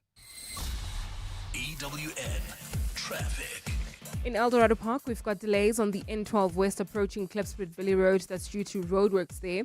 There's also queuing traffic due to more roadworks along the R24 West between Edenville Road and the Kidulis interchange. Traveling in four ways, we're seeing delays on Winnie Mandela Drive just as you approach Leslie. There's also queuing traffic along Cedar Road towards Witkoppen Road. While traveling in Sharon Lee, queuing traffic on Malibongwe Drive. This is just as you approach President for Share Road. That's due to an accident there. Please be on the lookout and approach with care. We'll have more traffic updates for you right at the top of the hour. Stay tuned. There's more EWN on air, online, and on the EWN app. Bongani Bingwa, 702 Breakfast. Weekday mornings, 6 to 9. The economist Duma Kubule raised some important points, arguing that even if we could, we cannot and would not have mass expulsions. We are signatories to a number of conventions that simply don't allow it. Okay, so mass expulsions are not allowed under international law, under South African law. There's no way that the government could break the law to implement deportation. So ultimately, despite the drama and the spears and the knopkiris and the noise, yesterday's demonstrations are essentially a non-starter. No, it's actually a mass hallucination of South Africans. Let us remember, Bongani, that the biggest driver of international international migration in Southern Africa since the start of the century was collapse of the Zimbabwean economy after the land reform process. And then you're going to repeat something like that, 9% of GDP, which is way more than what Zimbabwean agricultural production was at the turn of the century. It would cause a humanitarian crisis in the region. Bongani Bingwa, 6 to 9 on 702. If you think you cannot afford a lawyer, think again. Clientele Legal has made professional legal services affordable. You receive up to 745,000 Rand worth of legal services per year. Our range of plans include cover for you, your spouse, children, and extended family. Plans include cover for civil, criminal, and labor-related matters. Whether it's protection orders, gender-based violence, uncontested divorce, or poor service, your Clientele Legal lawyer will be there to assist you. Our services are convenient. Simply pick up the phone and call your lawyer or send us an email and we'll get back to you. All plans include a bail benefit of up to 5,000 Rand and we'll go to the police station and pay it for you. Plus, Clientele Legal offers you 24-hour telephonic legal advice. SMS Legal to 48721. That's legal to 48721. Clientele General is an authorized FSP and licensed non-life insurer. T&Cs online. Standard rates apply. Lace up your techies and join proudly South African at this year's 702 Walk the Talk. While you're soaking up the G's, swing past their activation to cool down. Say how's it to your favorite mascot, Lolo Warona, and celebrate 25 years of choosing local, because every time you buy something that's loved here, made here, you are backing local businesses, supporting jobs, and helping South Africa grow. Proudly South African, 25 years of choosing local together. Score big with the Checkers XXL Savings Championship with over 150 million Rand in weekly extra savings. Get Coca-Cola Original Taste Less Sugar Soft Drink 2 litres, 2 for 45 Rand. Specco Long Grain Parboiled White Rice 2 kgs, 2 for 49 Rand. And buy Finish Dishwasher Tablets 45 to 56 per pack for 229.99 and get a rinse aid or cleaner free. Valid until 5 July. Only at Checkers. You're with Clement Manyathela. 702. It's 22 minutes before 11 o'clock. We're in conversation now with Collins Letswalo, who's the former CEO of the Road Accident Fund. And I see some of your comments coming through on YouTube. You can send your WhatsApps as well on 0727021702. If there's something you need clarity about, maybe you've got a question or you've got input, the WhatsApp line is 0727021702. You can also call on 011-883-0702. Collins, you were talking about Mariette that you were introduced to by this gentleman. By the gentleman called Hartnell, yes. What about her? At the time, they were claiming that Raf owed them money. I think I sent a letter to the producer yesterday. Yes, so that. And you would see that in that letter I explain why they were not being paid.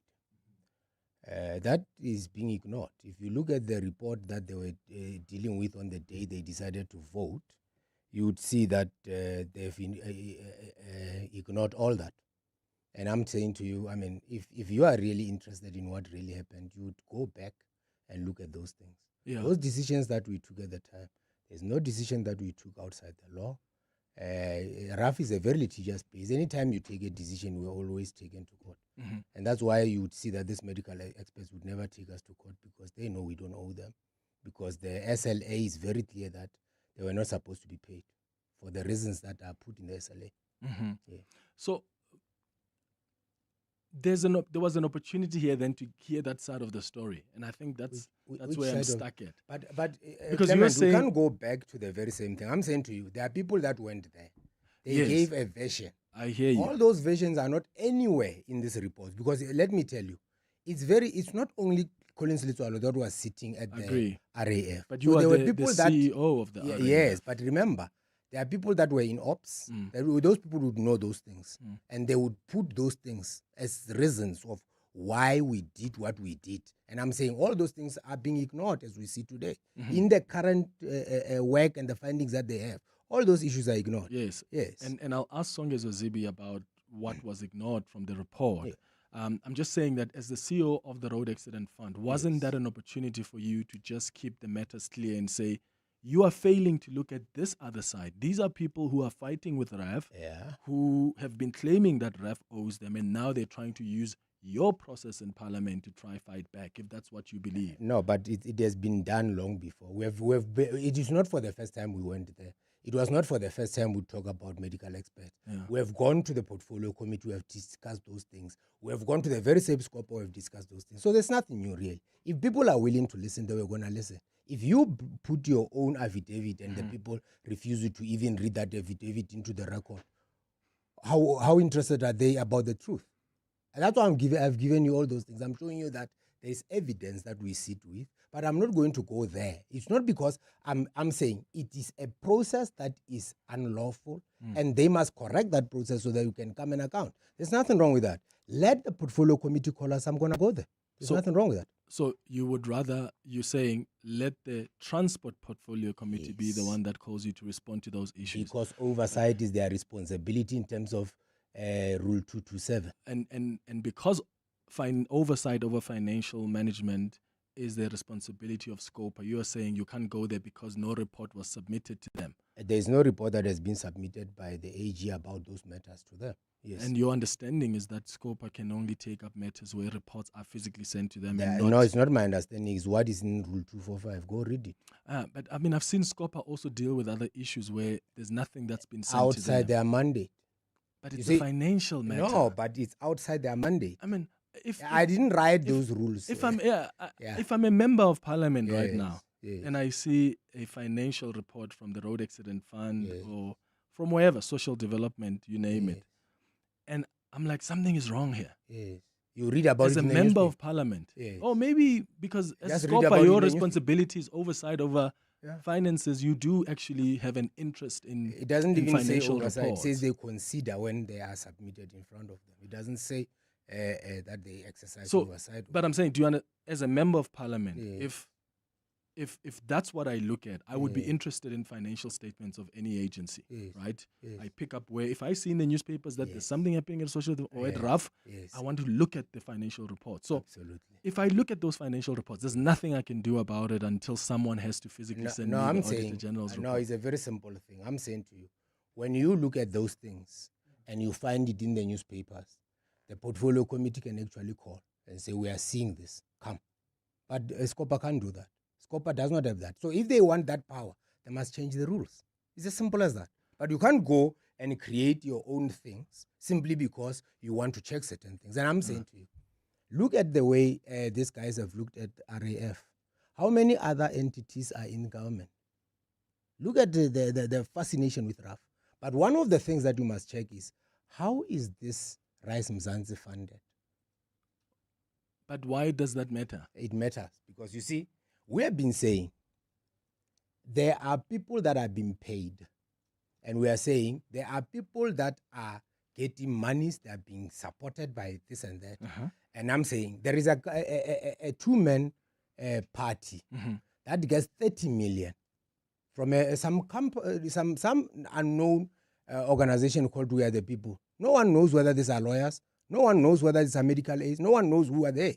But they are prepared to give someone 30 million, and then someone says, I can't pay it as a loan. And then they say, well, we'll now convert this thing into a donation for 29 million.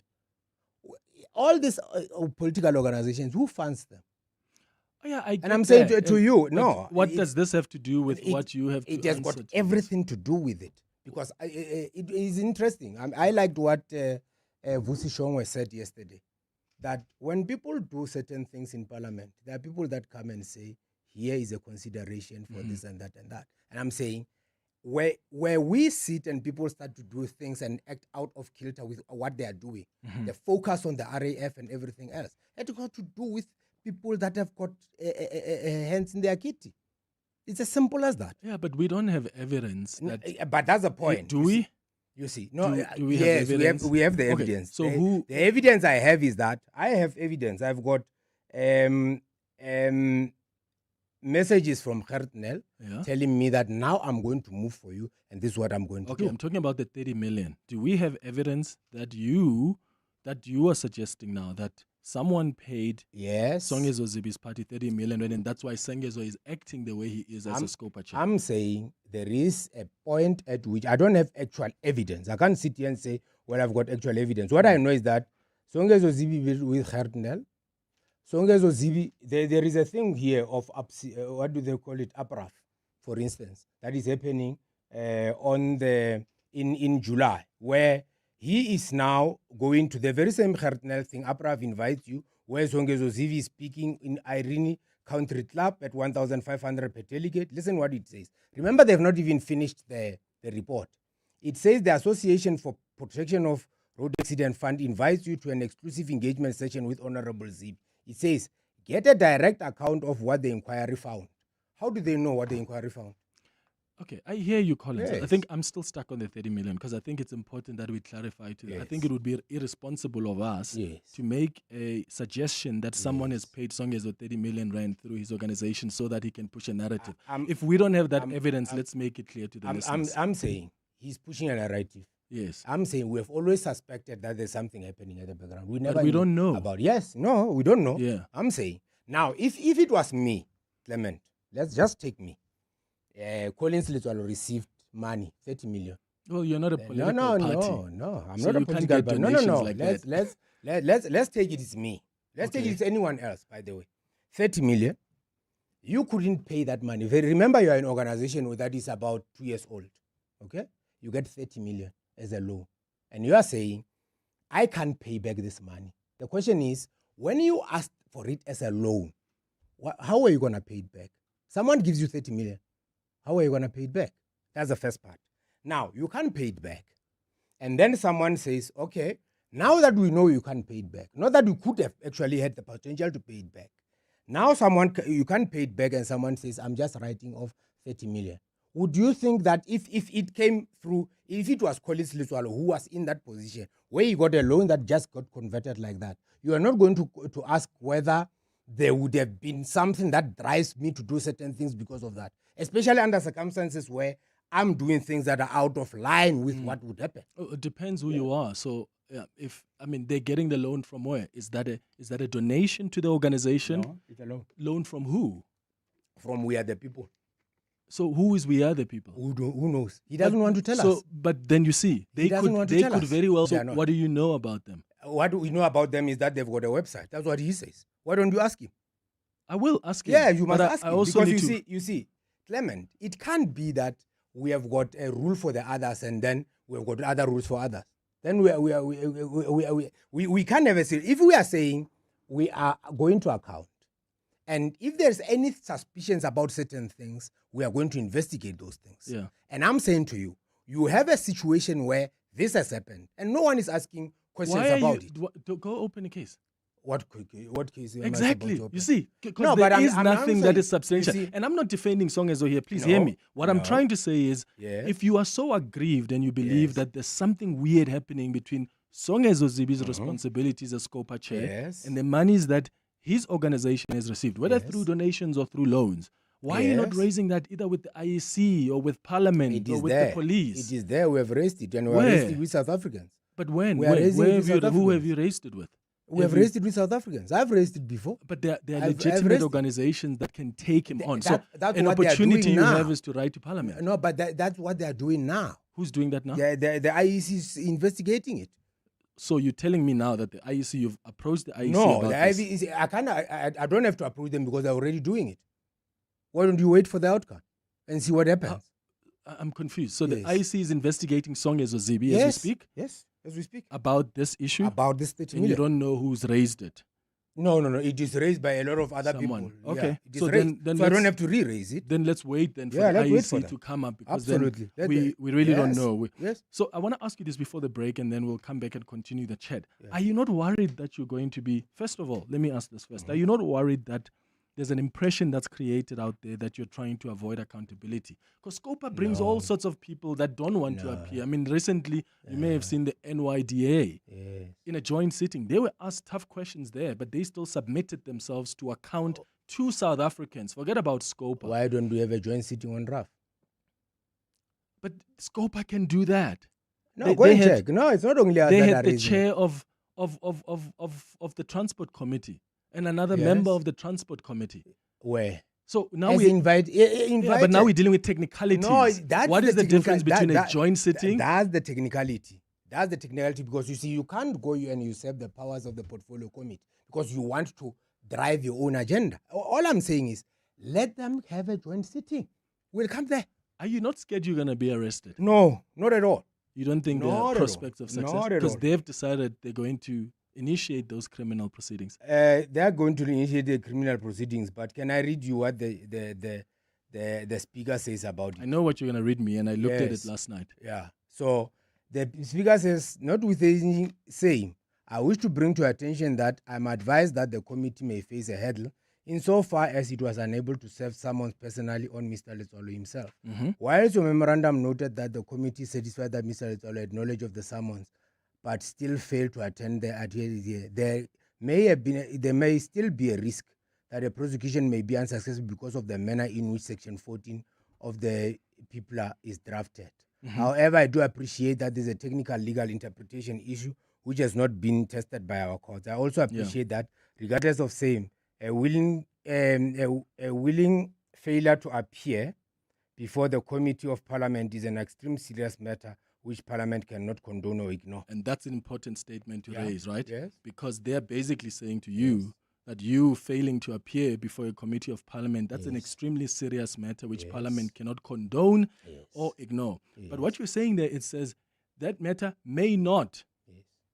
But who decides whether a case has any prospects of success?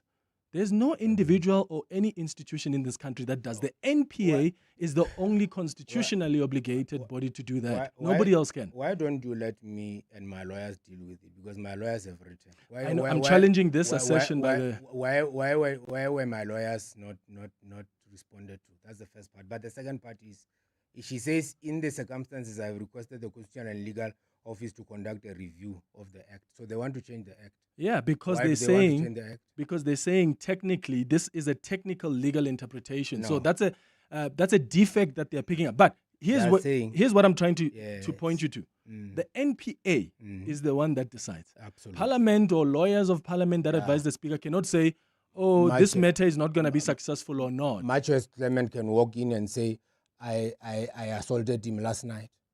Yes, but the Yeah. NPA is the one that decides. That's absolutely right. So So, do they you- are going to go so to, this they then can go doesn't- into a police station and go and open a True. case So about this what? doesn't hold where the Speaker then says, "Oh, there may be issues here with the prospects of success." That's their opinion. That's but fine. Anybody knows that the matter must still go to the NPA and they must decide That's whether there's fine. prospects Let of the success. NPA decide.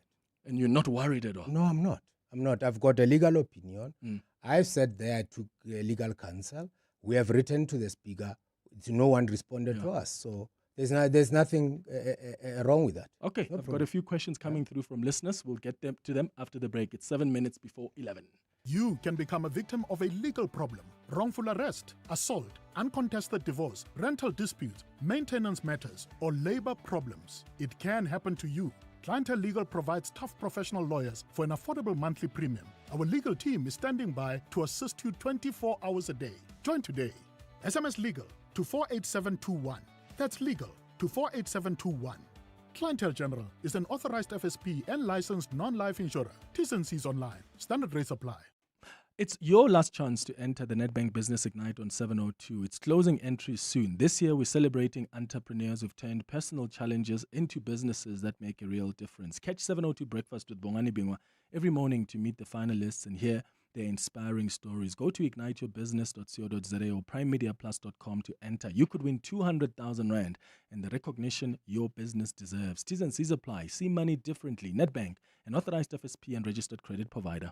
Mzansi, the excitement is building. The 130th running of the Hollywood Bets Durban July takes place on Saturday, 4 July. This year's theme, Country Allure, draws from the richness of our land, a celebration of heritage, freedom and style, inspired by our beautiful countryside. It's more than a race. It's where champions are made, stories are written, and greatness is unleashed. World-class horse racing, bold fashion, music, culture, and a day of endless excitement at Hollywood Bet's Greyville Racecourse. Get your tickets now at Ticket Pro and release your glamour at the Hollywood Bet's Durban July, Africa's greatest horse racing and social event.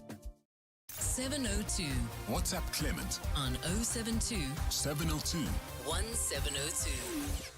5 minutes before 11 o'clock, we are wrapping up our conversation with Collins Lutswalo, who is the former CEO of the Road Accident Fund. He still says he's not scared of being arrested, even though Scopa has decided they're going to open a case against him. And so let's go to some of your questions that are coming through. Let's start with this WhatsApp voice note. Hi, Clement. Collins Lutswalo, for me, what he's doing doesn't make sense. You cannot run a state entity and avoid accounting to Parliament. Then you come onto the radio and you want to plead your case. We are not the people he should be talking to. We have, as South Africans, we have representatives who serve in Parliament.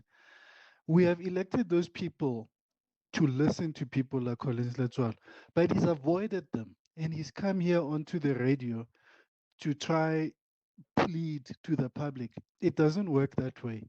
He must go to Scopa and account before the elected representatives of the people. Seppo Soweto. Oh, thank you so much, Seppo. Well, the point you're making is you don't want to account to them. You want to account to the Transport Committee. I said I'm going to account to the people in terms of the rules of Parliament. Yes, which is to, you said to the Transport Committee. No. I said to you, even if it's a joint committee where Scopa is, because there is a 227 rule, I'll go there. There's no problem. Scopa can be there. I mean, who says that it must be through this process that is this thing is an inquiry with its own terms of reference. It's not even a Scopa sitting. It's not. What's the next step now for you? What are you going to wait for them to initiate the criminal process and then you're going to defend that? Will you be writing to Parliament again? Because you're saying what did they not respond to that you sent them again? The letter that I sent you last year. Remember the letter you had last year? That letter they never responded to. Okay. Yeah. From my lawyers. There's another listener who was asking about your address. Because I said earlier on that they've tried multiple times to try and get you to receive the summons. The address that is listed on your correspondence with Parliament, is that your home? Because it's a postal address. I mean, if I write to you, Clement is a postal address. You know the difference between a residential address and a postal address? But sometimes the postal address is attached to a physical address. Yes, but I'm saying. Was that not the case with you? No. So how did they get to the house? Because it's written like that. It's my postal address. But how did they get to your house then if you only gave them a postal address? I don't know how they got to my house. What do you mean they got to my house? Well, they went to the first house and they said the one which has got an address where you are corresponding with Parliament. And it's a postal address. I don't stay there. Who stays there? Oh, so then how did they get to the house? Ask them. I mean, why are you asking me questions about... Because, but do you see, if you say to me, Clement, you only have a postal address, so how did I get to a physical house? Because it's written like that. Like what? It's a physical address. And it is your address? Yes, it's a postal address. It's my postal address. So how did you not get the summons? Because I don't stay there. So why are you using an address where you don't stay? Because it's a postal address. Because it's a postal address. But then you see, the challenge is if you're using an address where you're not staying, you are going to miss important communication that comes to you. What do you mean? I mean, if a person is supposed to serve me, they will serve me. But if the person is supposed to serve you, what do they look at? Okay, let's look at the letters he's written to Parliament. Here's an address. Yes. Let's go there. But you are not live there, so why don't you put an address where you live? I'm saying it's a simple thing. If they wanted to serve the summons, because they don't want to serve the summons. If they wanted to serve the summons, my lawyer said, we are here. We have been appointed, so they can go to my lawyer's address and serve it there. Yes, I've asked them to do that. So what's wrong with that? Why are you putting an address where you're not staying on your correspondence? Because it's my postal address. Why shouldn't you? Why don't you change your postal address? Why should I change my postal address? For what good? Because you're going to miss. What if the bank sends something to your postal address because you use that in your communication? I still receive those things, my postal stuff. I still receive them. So how come this summons, Donna, you're not receiving? Because remember, they must be served. I must be there. They must be served on me. So you've received them, but they were not served physically? No, I've not received them. Yeah, okay. I've not received that. Hey, all right. But it's a simple thing, Clement. I'm saying to you, if they wanted to serve the summons, they would have just given them to my lawyers. My lawyers say, they said they wrote to your lawyers, and your lawyer said, no, you won't appear. No. My lawyer said, okay, if you are giving us this, we are willing to receive those summons on this behalf. They did not serve Just hold on. I'll keep you for just 4 more minutes just after the news. It's 11 o'clock. This is EWN. Good morning, I'm Sfiso Zulu. We start with news just in. Lawyers for embattled crime intelligence boss Firoz Khan have withdrawn his application for parts of his testimony to be heard in camera. Khan was scheduled to begin his testimony this morning but was involved in a shooting incident on Sunday night. His lawyers have told the commission that he is unconscious, in hospital and is in a critical condition. They've told the commissioners that they will be poking holes in their submissions, that they would need a supplementary affidavit from Khan, but could only get it once he's conscious. But Commissioner Sesi Baloy has interrogated the application, questioning Khan's lawyers. The Pretoria Specialised Commercial Crimes Court has deviated from the plea and sentence agreements reached between the NPA and alleged underworld kingpin Vusmuzi Magwenya. Instead of the 8-year effective prison term, the court has proposed an effective 12-year sentence.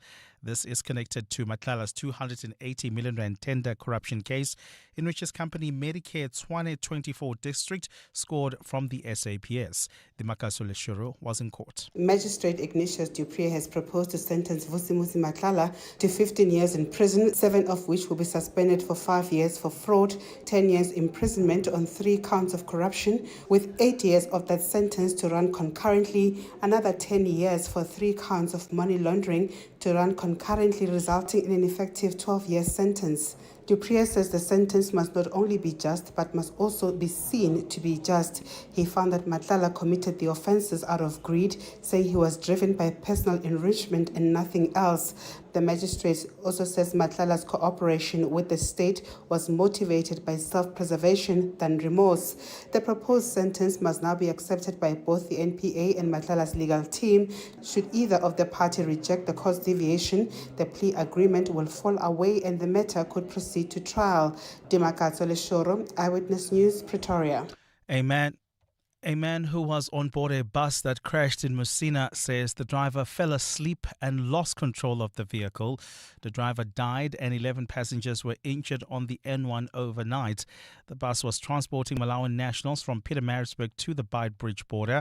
It's understood that the driver was fatigued and he veered off the road, resulting in the bus falling off a small bridge. Afara Mushwana reports from the scene. The belongings of passengers are strewn across the scene, with power banks, food, clothing and other personal items scattered on the floor. Among the debris are what appear to be an infant's shoes, a pacifier and a baby bottle, which are painful reminders that young children were also on board.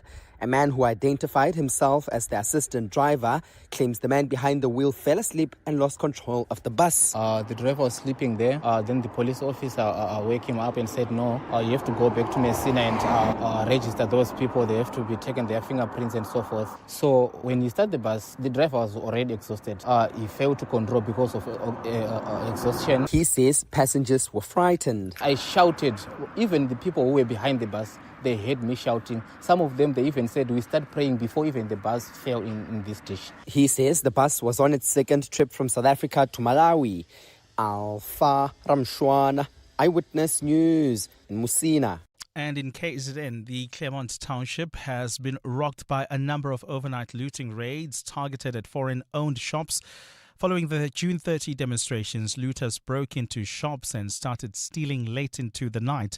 Tabiso Goba has more. The Super 7 in Kwadabega Clement is one of several foreign-owned shops that were looted in the township located west of Durban. Residents have told EWN it is owned by a Somalian national. Late last night, looters ransacked the shop, stealing every food item and unsuccessfully tried to break into the ATM inside it. Elderly resident Nongcebo Ngcobo says she's disappointed disappointed in her community's actions. Hey ngithi hayi sibhlungu la eClermont ngokuthi sesihanjelwe abantu bebekade besisiza kakhulu. We are hurt very deeply as the community of Clermont because we are chasing people away who have helped us a lot. We were able to come in the morning and buy food for our children before they go to school. We don't know where we are going to buy now. What the community has done is very bad. Private security guards are currently guarding many of the shops in the area. Thabiso Goba, Eyewitness News, Durban.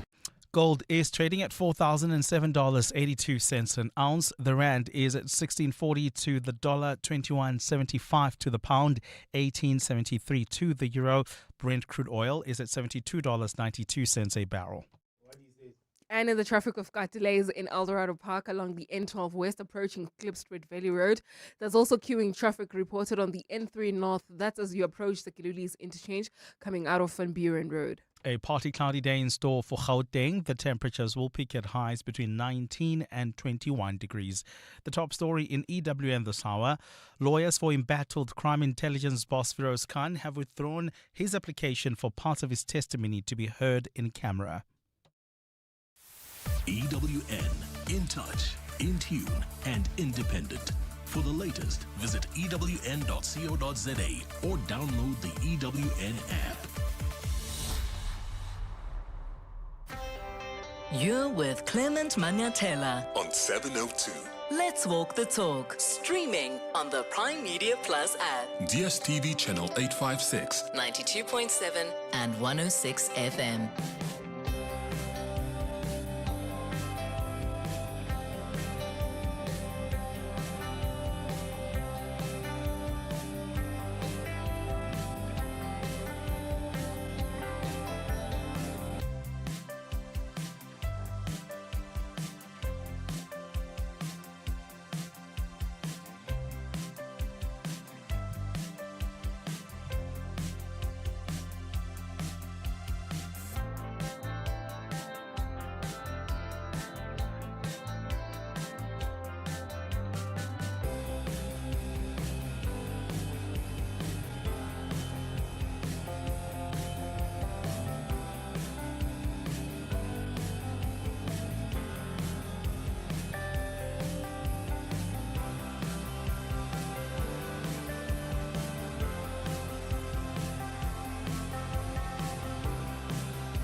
Seven minutes after 11 o'clock, Dumelang. Yo, I feel like I've just run a marathon. It's been such a busy show since we started at 9 o'clock this morning.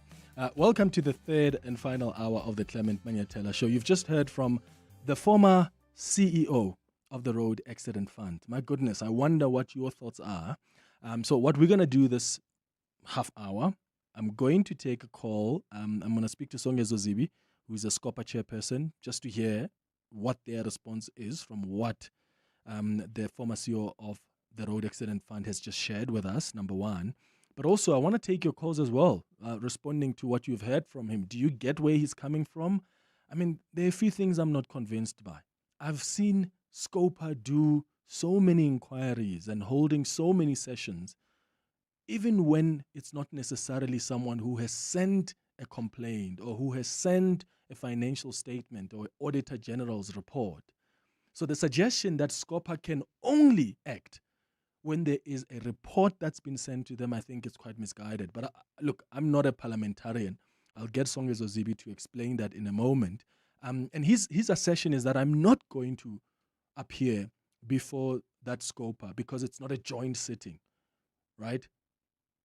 And he says until they fix that defect, quote unquote, then he's not going to appear. And he says he's not scared that he's ever going to be arrested because the case is not going to be strong. He tried to raise this letter that came from the speaker that went to SCOPA, where the speaker indicates that, look, there may be challenges there with just the prospects of success in as far as the criminal matter is concerned. And I did put it to him that even that speaker's letter says may, but also quite crucially, it's not the speaker or anybody for that matter who decides the prospects of a successful prosecution. It's actually the NPA. So I'm sorry, but it doesn't matter that the speaker says, oh, because of this technical, this technical challenge, then that may affect the prospects of that criminal case you want to enlist. Because that's not the decision that gets made by anybody else or any institution, but the National Prosecuting Authority. So what I'm going to do before in this half hour is take your calls, responding to what you've heard from the Road Accident Fund CEO, but I also want to get your calls responding to Paul Bowie, who is the CEO of Resolve Communications, because I didn't give you an opportunity to respond to that. What do you make of what he told us? Because I'm still quite shocked. They're admitting that they're doing business with Starlink. They're admitting that they disagree with the problematic, consequential misinformation campaign led by the owner of Starlink, but then they're saying they have no ethical or moral responsibility as a firm to do anything about that. So they can't even stop doing work with Starlink. And I wonder what your thoughts are. And they're trying to indicate that Tony Leon is not that influential in the DA. I mean, really? People have lost their jobs because this man was part of panels that decided that person must leave. You're telling me that man is not influential? The same man that the DA goes to when they are discussing their first ever entry in government? You go get Tony Leon to be part of the discussions and you think he's not influential? He's been part of election review panels. I mean, that's disingenuous to want to argue that, oh, we must treat him like an ordinary corporate citizen. I fundamentally disagree with that. Maybe you agree with what Paul was saying, or you disagree. Give me a call. 011-883-0702. WhatsApp's on 072-702-1702. Let's start with Songezo Zibi, who is the chairperson of Scopa. Songezo, thank you so much for coming through. Good morning. Good morning, Clement, and thanks very much for inviting me. Okay, so I had a conversation, of course, for an hour with the the former Road Accident Fund CEO, when one of the things he mentions is that he is not going to appear before the Scopa because it's not a joint committee, and it's not a transport committee. And what he asserted is that Scopa only deals with financial issues if there's an Auditor General report or a financial statement that's sent to you. I disagreed with him on that, but can you help our listeners understand what the process is? So the first thing that happens is that the committee, the general sequence of events, is that the committee takes a 4 to 5 hour presentation with questions and answers from the Auditor General on the outcomes of the previous financial year. We do that with every entity, including the Road Accident Fund. It is on the basis of what the Auditor General tells us that we start probing further to find out more. Mm-hmm. And if necessary, we may call that entity for a day, for 2 days, to come back again and again until we get answers. That was no different in this case. The Auditor General has presented to us numerous times on the Road Accident Fund. They've raised concerns, serious concerns. We simply decided to follow him up.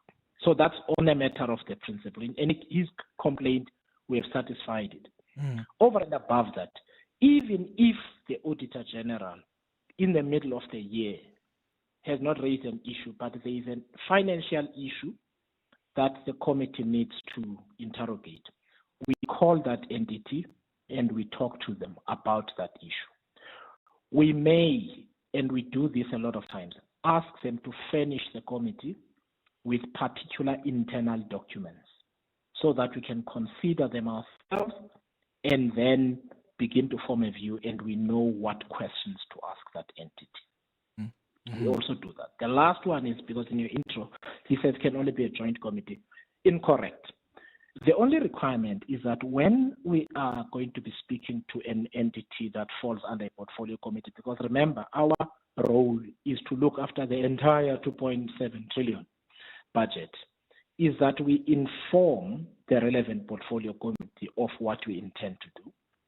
Members of that committee may then come and join us. For example, 702 listeners would have seen me sitting next to Dr. Zweli Mkhize, talking to municipalities. They were invited by us, but we informed Dr. Mkhize's committee. They elected to come and join us.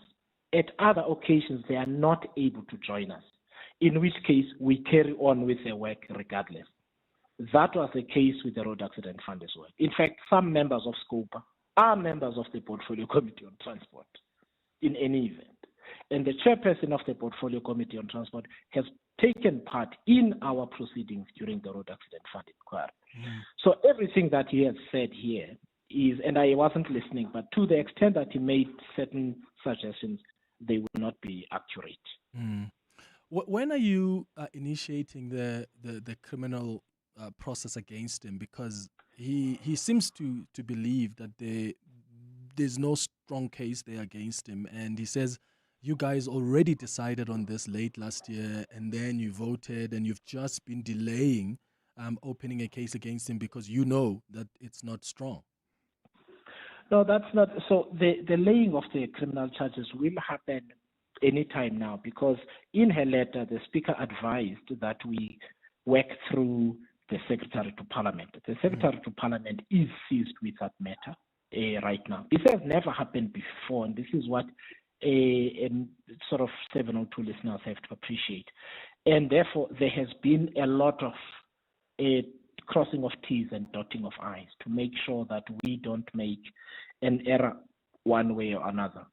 Right now, the last update I got yesterday, the matter that's just being resolved is whether this goes straight to FAPS or this goes straight to the NPA. Okay. That's going to be resolved in the next couple of days. It's not a major issue, but we always need to take legal advice just to be certain. Okay, cool. Got you.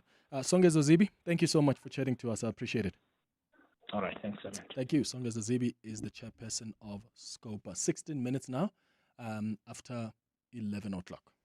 Clement is on X at The Real Clement M. All right, so let's go to some of your calls and your WhatsApps responding to whatever we've been talking about today. My goodness, we didn't even get to talk enough about Dina Pule, who is now back as Minister of Social Development after having been fired by Jacob Zuma as Minister of Communications because she was in a relationship with someone who was busy benefiting from contracts and trips of the Department of Communications, and she lied about their relationship. Parliament's Ethics Committee found she lied. And yet, President Cyril Ramaphosa, who preaches renewal, President Cyril Ramaphosa, who preaches ethical leadership, who wants you to believe there's a renewal agenda at play as we speak in the ANC, has appointed her the Social Development Minister. Make it make sense. And then you've got the former President Jacob Zuma, who was in India meeting with fugitives from justice, the Guptas. Do you think MK Party is going to take action against him? Because they took action against Floyd Shivambu when he met with a fugitive from justice, Shepard Bushiri. Do you think they'll take action against Zuma? Don't hold your breath. Let's go to your WhatsApps on 0727021702. Okay, so we'll come to those WhatsApps in a moment. Give us a call as well on 011-883-0702. I want to hear what you think of what we've heard from the Road Accident Fund CEO, who spoke to us now about the case against him and whether or not it's strong. And he still believes that he didn't have to go to Parliament because there was no report that was sent specifically to SCOPA, and that's the only basis under which he can appear before SCOPA, which I disagree with because I've seen SCOPA many times deal with issues as long as it's oversight over financial management of an organization or of a state entity. Your WhatsApps on 0727021702. Hi, Clement. I'm just slightly confused. X, as far as I know, is owned by Elon Musk, and is actually the platform where he shares his misinformation. But companies like Prime Media, 702, and all other corporates has no ethical problem gaining financial gain through using his platform. But now he gets lambasted because of Starlink's connection to Elon Musk. Please explain. Good morning, Clement. I feel for Solima Laji because I've said it before to say Solima Laji is allowing some within the DA to use him to push for Starlink. They are using him there, and he's going with the flow without taking certain things into consideration. And now it's becoming clear that there's a higher power within the DA that is pushing this, and it's coming clear now that as South Africans, we should reject this Starlink issue, because we can see that DA is behind this, because either they want to turn a blind eye on what Elon Musk was saying about this country, irrespective of whether he's working with someone locally or not. Elon Musk is not supposed to be doing any business in this country after he tainted or destroyed the relationship of SA together with the US during Pretoria. Look, yeah, I really just think that we need to be consistent here with our outrage. If you found out that Jacob Zuma or Thabo Mbeki, these former presidents, were running a communications company and they're using their access to ministers in the ANC to meet with their clients, and when those ministers say no, and somehow coincidentally those ministers start losing their jobs or there's a campaign against them for them to go down, that is wrong. And you would be upset about it. You would be upset when you knew that a former leader of the ANC is busy using his proximity and influence in the organization to try and get the ministers of the ANC to be meeting with their clients. They insisted on Starlink meeting with the DA leader, John Steenhuisen. Why? John Steenhuisen is not even the communications minister, and the reason for that is because they have tried so many times to get Soli to do it. So they were complaining to John that Soli doesn't want to meet with them. So Soli is acting too slow on this Starlink thing. Do you see now why we were raising questions about how Soli Malatsi, the Minister of Communications, was suddenly so eager to want to change? In fact, before he even changed the legislation, he wrote to ICASA, hey, let's align equity equivalence with triple BEE legislation. And all of us were like, oh, this is interesting, because this happens as we were just coming from Washington, D.C., when the president met with Trump and Elon Musk was there. In fact, I was standing next to Elon Musk when we were in the White House. And then we come back, and then suddenly ICASA is being put under pressure to align equity equivalence, which would clear the path for Starlink to operate in South Africa. And now the minister has decided, I'm going to go ahead and actually just change the legislation, the Electronic Communications Act, I think that's what it is, which is going to align equity equivalence with triple BEE, which fundamentally, at the end of the day, is going to pave the way for Elon Musk. I'm saying it's problematic to have a senior leader with so much influence. And I'm sorry, but Tony Leon has a lot of influence in this organization. And it's problematic to have someone who's a former leader of the party, who was the author of a report that has led to a leader of this party, who was part of a team that negotiated the GNU. He was on the DA's election review panel. He is not a normal corporate citizen. So we can't treat him like that.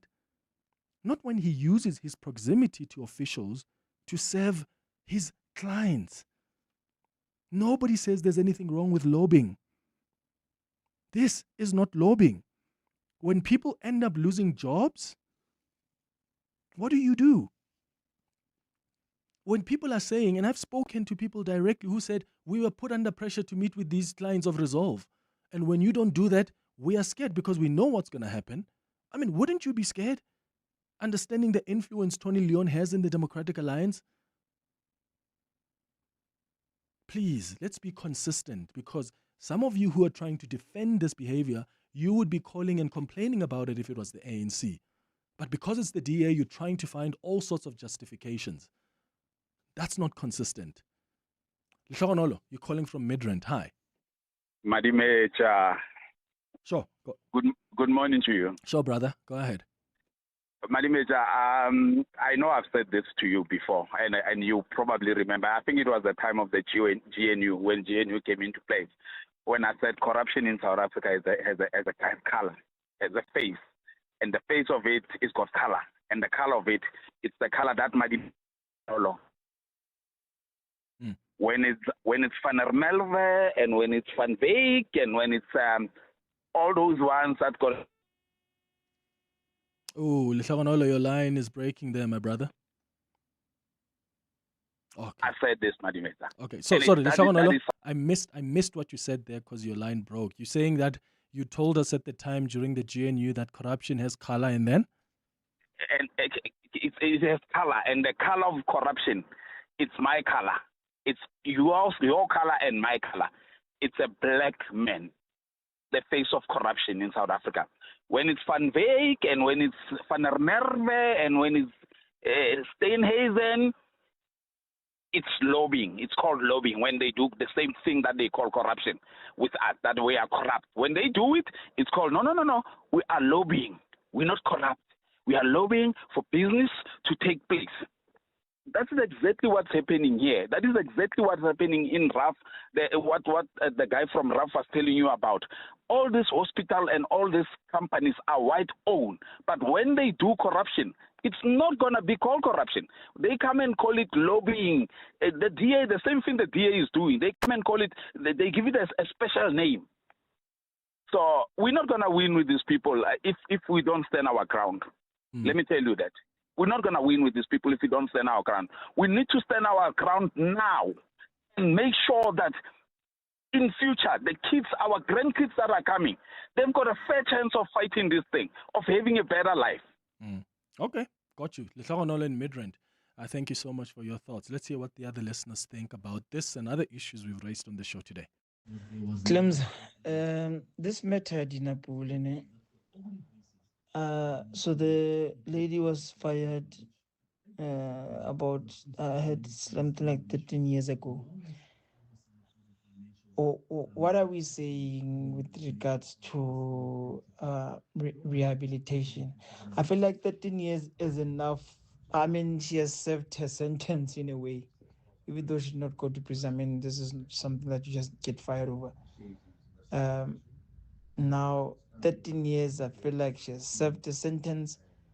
And I mean, we are a country of rehabilitation. So can't we say that she has been rehabilitated now? And or are we saying Mutwala? Are we saying whenever you do a mistake, we can't forgive you forever? Hey, it's tricky. Morning, Clement and team. On the issue of Resolve, the guy that was there says they have no ethical or moral responsibility in terms of what their clients feel or say out in public, yet they are so altruistic about what they feel for rural communities who don't have access to the internet. Can you balance me quick? I can't. Doesn't make sense to me either. Hi, Clement. This Paul Bowie is infuriating on so many levels, but let me just deal with this one. It's disingenuous for him to say that he abhors this false Elon Musk position and by proxy that Starlink position on white genocide, but he's also passionate about rural internet access. This implies that for him, access to the internet trumps any damaging lies about our country. And he's also acting like Starlink is the only company that can provide this service, so we must just deal with Elon Musk and his obtuse nature because Starlink is our savior. Starlink has competitors that are not racist, that do not make Nazi salutes for the entire world to see. They're not peddlers of lies, which are a danger to our national security. It looks like this company, this so-called little company down in Cape Town, will represent anyone as long as they're paying. It's PUA, Johannesburg.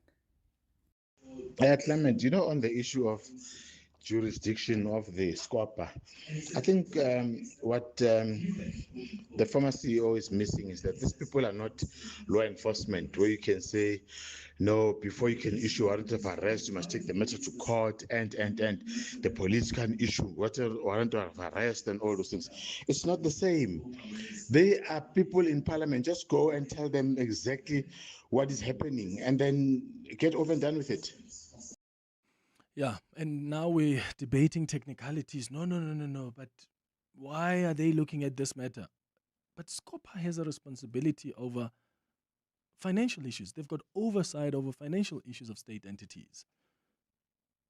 And then he says, no, but then someone must write to them. That's not really the case. In fact, there are many other cases that Scopa has taken up. And I gave a practical example. Imagine me as a member of parliament. My responsibility as a member of Scopa or as a Scopa chair is to provide oversight over, entities and their finances. So if I pick up that there's a financial report from RAF or from social development or from the NYDA, which is quite problematic, and I think there's accountability that's needed there. Why can't I take that publicly available financial report or Auditor General's report and say, okay, CEO, come answer, come help us understand what's going on here? Why can't we do that as members of parliament? It doesn't make sense that members of parliament are now constrained and only limited to someone complaining about an entity for them to act.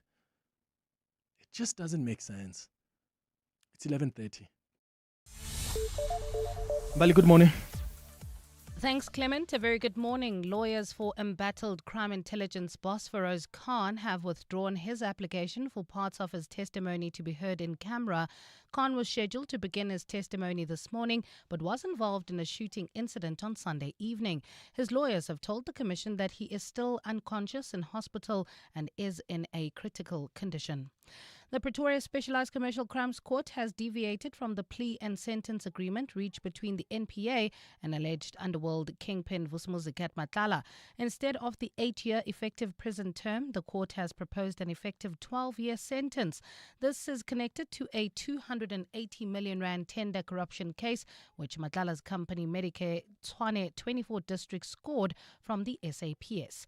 And a man who was on board a bus that crashed in Musina says the driver fell asleep and lost control of the vehicle. The driver died and 11 passengers were injured on the N1 overnight. That bus was transporting Malawian nationals from Pietermaritzburg to the Beitbridge border post. Well, those are the headlines. This EWN and more at midday or as it happens. EWN Traffic. Well, travelling in four ways, we've got delays on Cedar Road approaching Witkoppen Road. There's also queuing traffic along Malibongo Drive. This is in the Sharon Lee area due to an accident near President Foucher Road, causing delays there. Heading towards Protea Glen, we've got delays along the N12 West approaching Klipspruit Valley Road. That's due to roadworks along the route. There's more roadworks taking place along the N3 North just as you approach the Kiludis interchange coming out of Van Buren Road. Please be on the lookout there and drive with care. Your last update from me, Karabo Jale, will have your next report from the top of the hour onwards. Stay tuned. There's more EWN on air, online, and on the EWN app. The Sharing Space On the Clement Manyathela Show. 7:02. It's 28 minutes before 12 o'clock. Whew. Time for the Sharing Space. So this is where we share our stories, anything that's really happens. Maybe something that's already happened in your life, maybe something that piqued your interest. Just share it with us. Some of you normally send us stories and you ask for advice from our listeners. Some of you simply just want to share a story and you want to know if other listeners have experienced something similar. Well, today, here is the story we have. So take a listen to this WhatsApp voice note. Do we have an email today? Okay, cool. So we don't have a WhatsApp voice note today. We've got an email, so I'm going to read that email to you. And then after the email, I want to hear what your thoughts are on 011-883-0702. So here we go. Hi, Clement and the listeners. I'm a 43-year-old male. I have been in a serious relationship with my current partner for over a year now. Okay, so 43 years old. I've been in a serious relationship with my current partner for over a year now. I have a bit of a challenge.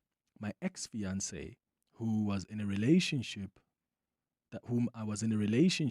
with for 5 years, still wants to keep in touch with my 2 kids. She obviously met them early in our relationship and has formed a close bond with them over the years. I do not take that for granted at all. I allowed her to keep in touch with the kids after we broke up because I was still single. She would pick them up for lunch dates and just spend time with them without me. They are truly very fond of her. But when I started dating my current partner, she started raising concerns about my ex's involvement with my kids. My partner obviously has no issues with the mother of my kids, and her concerns stem from my ex-fiancé still lurking around while she is not their biological mother. I want to marry my current partner, and I want her to be happy. But I don't know how to deal with this, because if I put a stop to my ex-fiancé seeing the kids, that may also affect the children. But if I do not stop it, then my partner is unhappy. Please ask your listeners if they've dealt with something similar or if they've got any advice for me. Regards, Anonymous. Okay. Whew. Yeah, it's quite complicated, hey? So Anonymous is in a relationship. It's been a year now. He's 43 years old. The challenge he has is that his current partner, his current girlfriend, soon-to-be wife, has issues with Anonymous's ex's involvement with Anonymous's children. So this 43-year-old has children. And these children had a close relationship with the ex-fiancé. But the ex-fiancé is not the mother of the children. So she found him with the kids. So now the challenge is those kids have a relationship with the ex-fiancé, and the ex-fiancé sometimes comes, picks them up, they spend time together. But the current partner is unhappy with that arrangement because maybe she feels the ex-fiancé is using the kids to still stay in touch with the ex-boyfriend. So, and this man says, I want to marry my current partner, but I don't know what to do. Because if I stop the relationship, that is probably going to make the kids unhappy. But then if I also don't stop the relationship, that makes my current partner unhappy. Sure, yeah, honestly, I don't even know what to say, Anonymous. I don't know, because I feel for the kids. I think, in fact, as adults, when we are in relationships, we need to be intentional about who we introduce our kids to. If you take a decision that you want your kids to meet your lover at the time, understand that you are getting the kids to enter into some form of relationship with that partner as well. And when you abruptly end that relationship with that partner, I think it's actually quite unsympathetic, if there's such a word. It's inconsiderate of the kids to just expect them, cut communication. I think it's unfair. I think it's unfair for us to go around dating people and then we introduce them to our children, but when we are done with those people, then we expect the children to cut the relationship. And sometimes it's young children. They're forming bonds. They're forming trust relationships. And they're still young. You are old, so you can survive a number of relationships. Get into this one, end it, get into the next. You are old. But can you think about the children? Like, how do you think the children are dealing with that breakup? Because they also have to mourn the relationship that existed that they had with someone who was your partner at some point. And I'm not saying I've got answers here. I'm just saying I feel for the kids who have to go through that. And I feel for the kids of Anonymous. But I also understand where the current partner is coming from, because she's like, that woman is not even the mother of the kids. And I just want us to be happy. The mother of the kids can still have a relationship, of course, but yeah, what do you guys think Anonymous should do? 011-883-0702. Send your WhatsApps as well on 072-702-1702. 22 before 12. John Perlman. Weekday afternoons, 3 to 6. What role is the post office expected to play? And tell us whether you really think they're up to it, given their own problems. We ran a pilot on the implementation of ARTO, and we looked at all these different challenges, especially on the serving of ARTO documents to the road users. And that pilot also informed us that we need to come up with perhaps 3 ways of serving of documents. Well, the post office is playing a critical role when it comes to that. Monde Mkalipi is spokesperson for the Road Traffic Infringement Agency. John Perlman. 3 to 6 on 702. When you're walking the 702 Josie My Josie Walk the Talk on Sunday, the 26th of July, keep your eyes open, because Mazda is bringing wonder to the 8-kilometer route. There'll be 5 Mazda Wonder experiences, including a piano performance, a world of color, a bubble field, a Japanese garden, and the Mazda Wonder Hub. Visit one of the 5, then capture and share your wonder moment on Instagram, Facebook, or TikTok. Tag and follow at Mazda SA using hashtag Mazda SA, and you could win your share of 50,000 Rand. Mazda, where wonder awaits. T's and C's apply. 35 years ago, we started asking a simple question. What if change wasn't something to survive, but something to invest in? Markets have risen and fallen. Technology has rewritten the rules. The world has shifted in ways nobody predicted. Through it all, we kept investing with conviction for the long term for you. Change is opportunity. We're always ready to invest in it. 91. Investing for a world of change.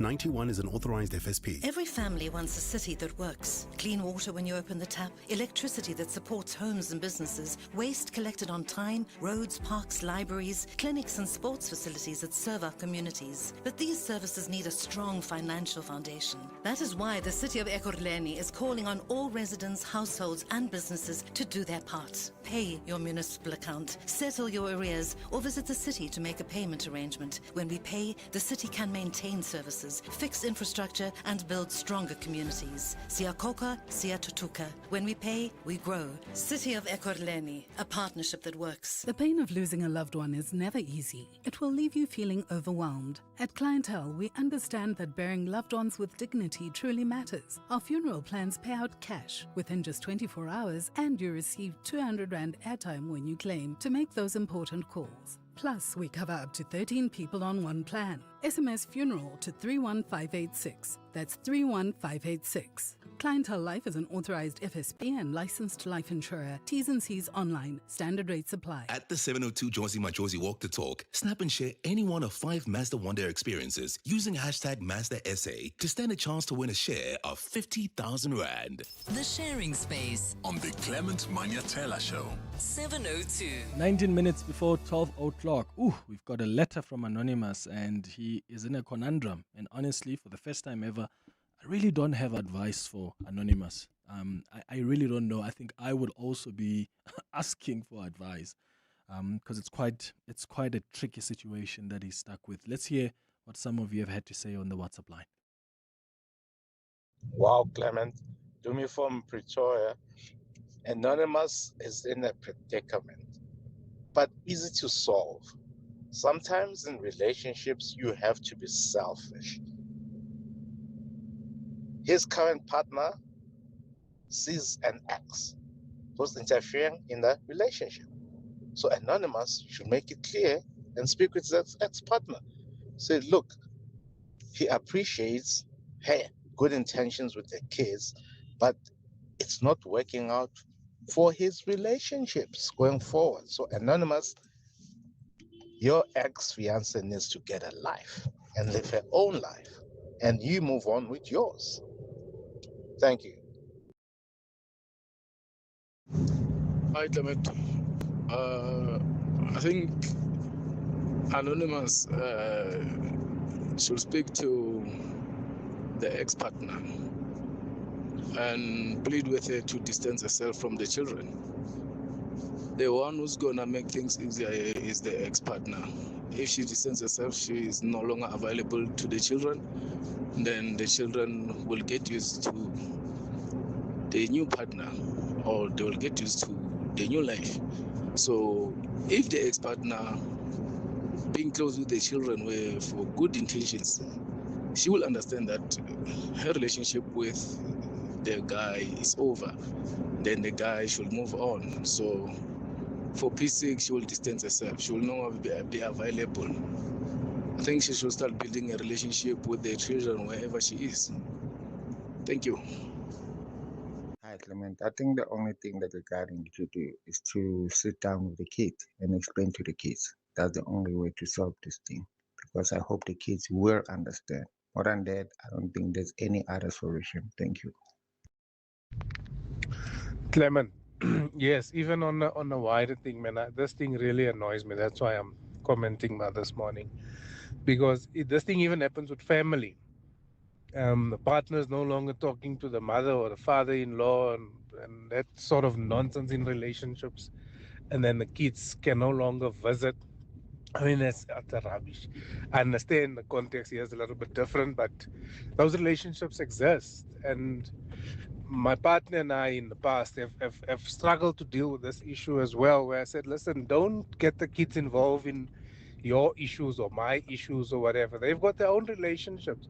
Unless if someone is going to harm those kids, then yes, it's good to remove the kids from such a type of relationship. But if the kids have got a bond with these people, then you let it go. You put your issues aside.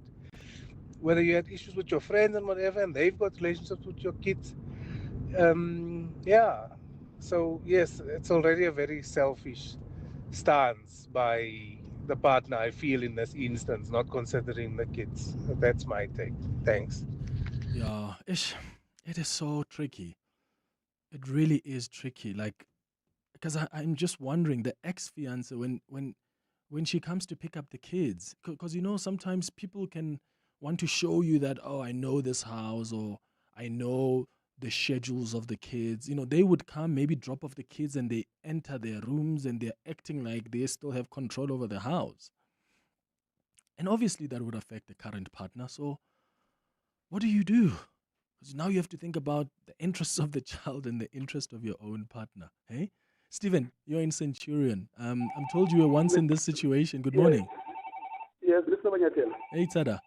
I'm not going to sacrifice my kids' happiness because I just found a new love. I won't do that. Well, it's a future wife, ne? Because they're about to get married. No, it's okay. I will just sit them down to say, look, here's the situation. My kids and the ex have a very good relationship. And then if you come into this relationship, you must know that this is what is there. This is the value that you must take me with. I'm not going to sacrifice that. If she likes me, she will settle. She will learn how to cope with the situation. So that would be selfish of me to come and say, no, because I just find someone new, I don't worry about my child's happiness. No, what if she dumps you tomorrow? Then you damage the relationship with your kids as well.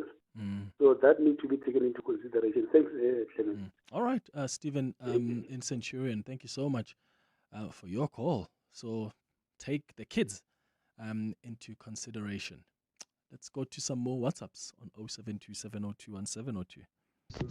Hi, Clement. I don't have advice for Anonymous. Anonymous is in quite the pickle, but I do have a question that I want to throw in the mix. Does Anonymous's ex-fiance have a partner, husband, spouse? And if so, how does he feel about it? Because I'm pretty sure that no other guy would understand his current partner spending time with his ex-fiance's kids that she has no biological relation to. But yeah, that's my 2 cents.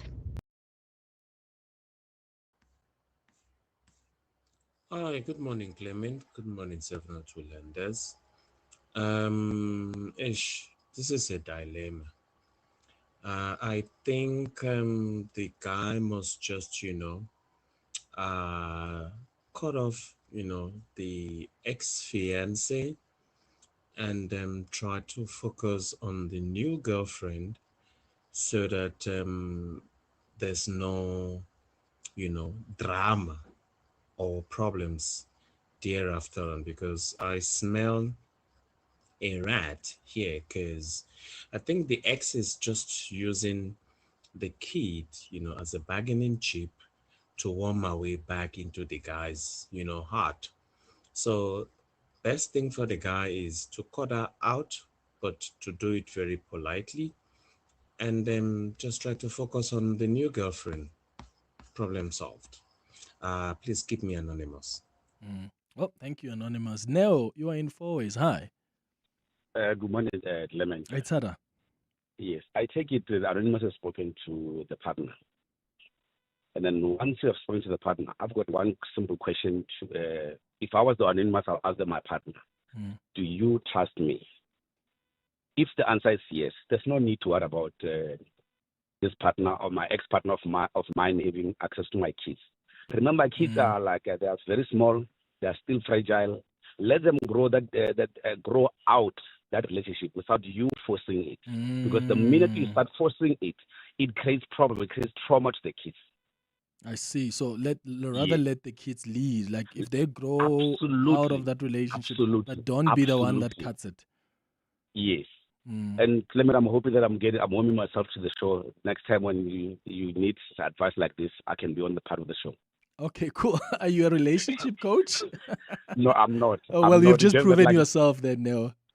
Yeah, unfortunately, I just love this. Thank you. Okay, thank you, man. I'll put you on the list. Thank you for your call now, InfoWays. More of your WhatsApps. Good morning, Clement and the team. My advice to the anonymous, he must just stop that X. It doesn't make sense, you know. How many mothers those kids they will have? You know, those kids, they've got already their biological mother. They don't need that X. And that X is gonna always trouble him and will always create trouble in his new relationship. So if he really loves this current fiance, he must stop with that X. That's all. Gaylord from Lynn Mayer. Good morning, Clement. The soon-to-be wife must be strong, and the guy must be strong. They must treat it. They must behave like social workers. The interest of the children's first. The happiness of the partners is neither here nor there. But I was strong. How? She's not hating the kids, most. She just wants to spend the time with the kids. So now what must happen to her now if the guy divorces him? And and then now she's got a relationship with the kids. She must be cut off. No, wahaf. Yeah, ne? So I'm putting my shoes in the current partner as well. And can you imagine the current partner has to deal with the baby mama, the mother of the kids? Who knows what dynamics are there? And then on top of dealing with that, he must deal with the dynamics of the ex-fiance, who's also, a stepmother to the kids. And then she must also, in the business of the kids, because they're being taken by biological mom, by ex-fiance, she must somehow also find time to, sit down and have some fun and get to know the children. I think that's a lot. But I also get it. Like the ex-fiance, I think if you're introducing your children to your lovers, I think it's unfair of you to just, when you end it and you also just tell them you're not talking to that person anymore immediately. I think it's unfair. If you're going to introduce your children to your lover, take the responsibility of what comes as consequences if that relationship breaks apart. What responsibility do you take? What care do you take to ensure that your children are not abruptly taken away from someone that they may have enjoyed company with, or someone who's probably their confidant? Maybe someone they've shared their deepest secrets with because they just felt a safe space with them. And because whenever you are betrayed or you've betrayed the person and then you decide on your own that your children must not have a relationship with that person, I do think that's a little bit selfish. And look, I could be wrong. In my situation, I would look at it as selfish. I think you, like the listener said, you need to treat this as if it's being dealt with by a psychologist. Psychologists will always tell you, put the interests of the child first. Put your anger aside. Put your betrayal aside. What's in the best interest of the child? Otherwise, your children is going to be meeting 5 different lovers in 5 years, and you cut relationships of your children with those people you were dating. Then maybe make a decision that you're not going to introduce the children until you're ready to take that relationship to the next level. Maybe when you get married. Create a buffer. But if you've opened the door to any partner that you meet to be meeting with your children and getting along with them and getting close to them, at the very least, be considerate of how you deal with the breakup in as far as how it affects your children. Clement, I find myself in a relatively similar situation, and I might be wrong without knowing it. You see, I have an ex who's got a little boy. I'm very fond of the little boy, and the little boy is fond of me. So, literally, sometimes or every now and then, I want to go buy groceries or whatever, and I text my ex. I was like, "Hey, is your boy bored? I'm taking a trip to the mall." So it's like, "Yo, please come pick him. Yo, this boy also got this and just take him off our hands here for like 5 minutes or for like an hour or whatever." So I go pick the little boy. I put him in the trolley there. He's excited to see things at the mall. when I go drop him, I find my ex is in a German car with her new boyfriend. So I wonder if the new boyfriend feels the same. You know, am I wrong? Should I stop? Sure. Yeah, that's that's so tricky. Look, if there's no complaint, why? Why stop? If your ex-partner has not complained, if their partner has not complained, then why stop? In this case, Anonymous says, this is getting in the way of between me and my current partner that I want to marry. And that's what makes it tricky, because there's a complaint on the table. Good morning, Clement and 702 listeners. Sharing space. Clement, you are an ex for a reason. This guy, this Anonymous, Kijonase, he's enjoying the attention that he's getting from the mother, the biological mother of the kids. He's now enjoying the attention that he's getting from the ex. Now he's enjoying the attention from the current. Kijonase, mto, kujanase uberekisa bana. My thinking is, tell your ex you are an ex for a reason, and let your current partner build the relationship with your kids. Kimex from Honeydew. Yo, Clement, I hope the Stephen, the caller, would stand it if it happens with an ex-boyfriend doing that to him, coming into the house, and the woman claiming that, no, he's just my ex, he's not the father of my kids, he's just close to my kids. Would he accept it? Because sometimes it seems the man wants women to accept certain things. Would he, if the roles were changed and the woman was doing that and the ex-boyfriend was coming over to say he's got the bond with the kids that are not his? Thank you so much. Yeah, good morning, Clement. The only part we're not hearing about, it is the relationship between the kids and the current girlfriend, or should we say a fiancé. You're not hearing that part.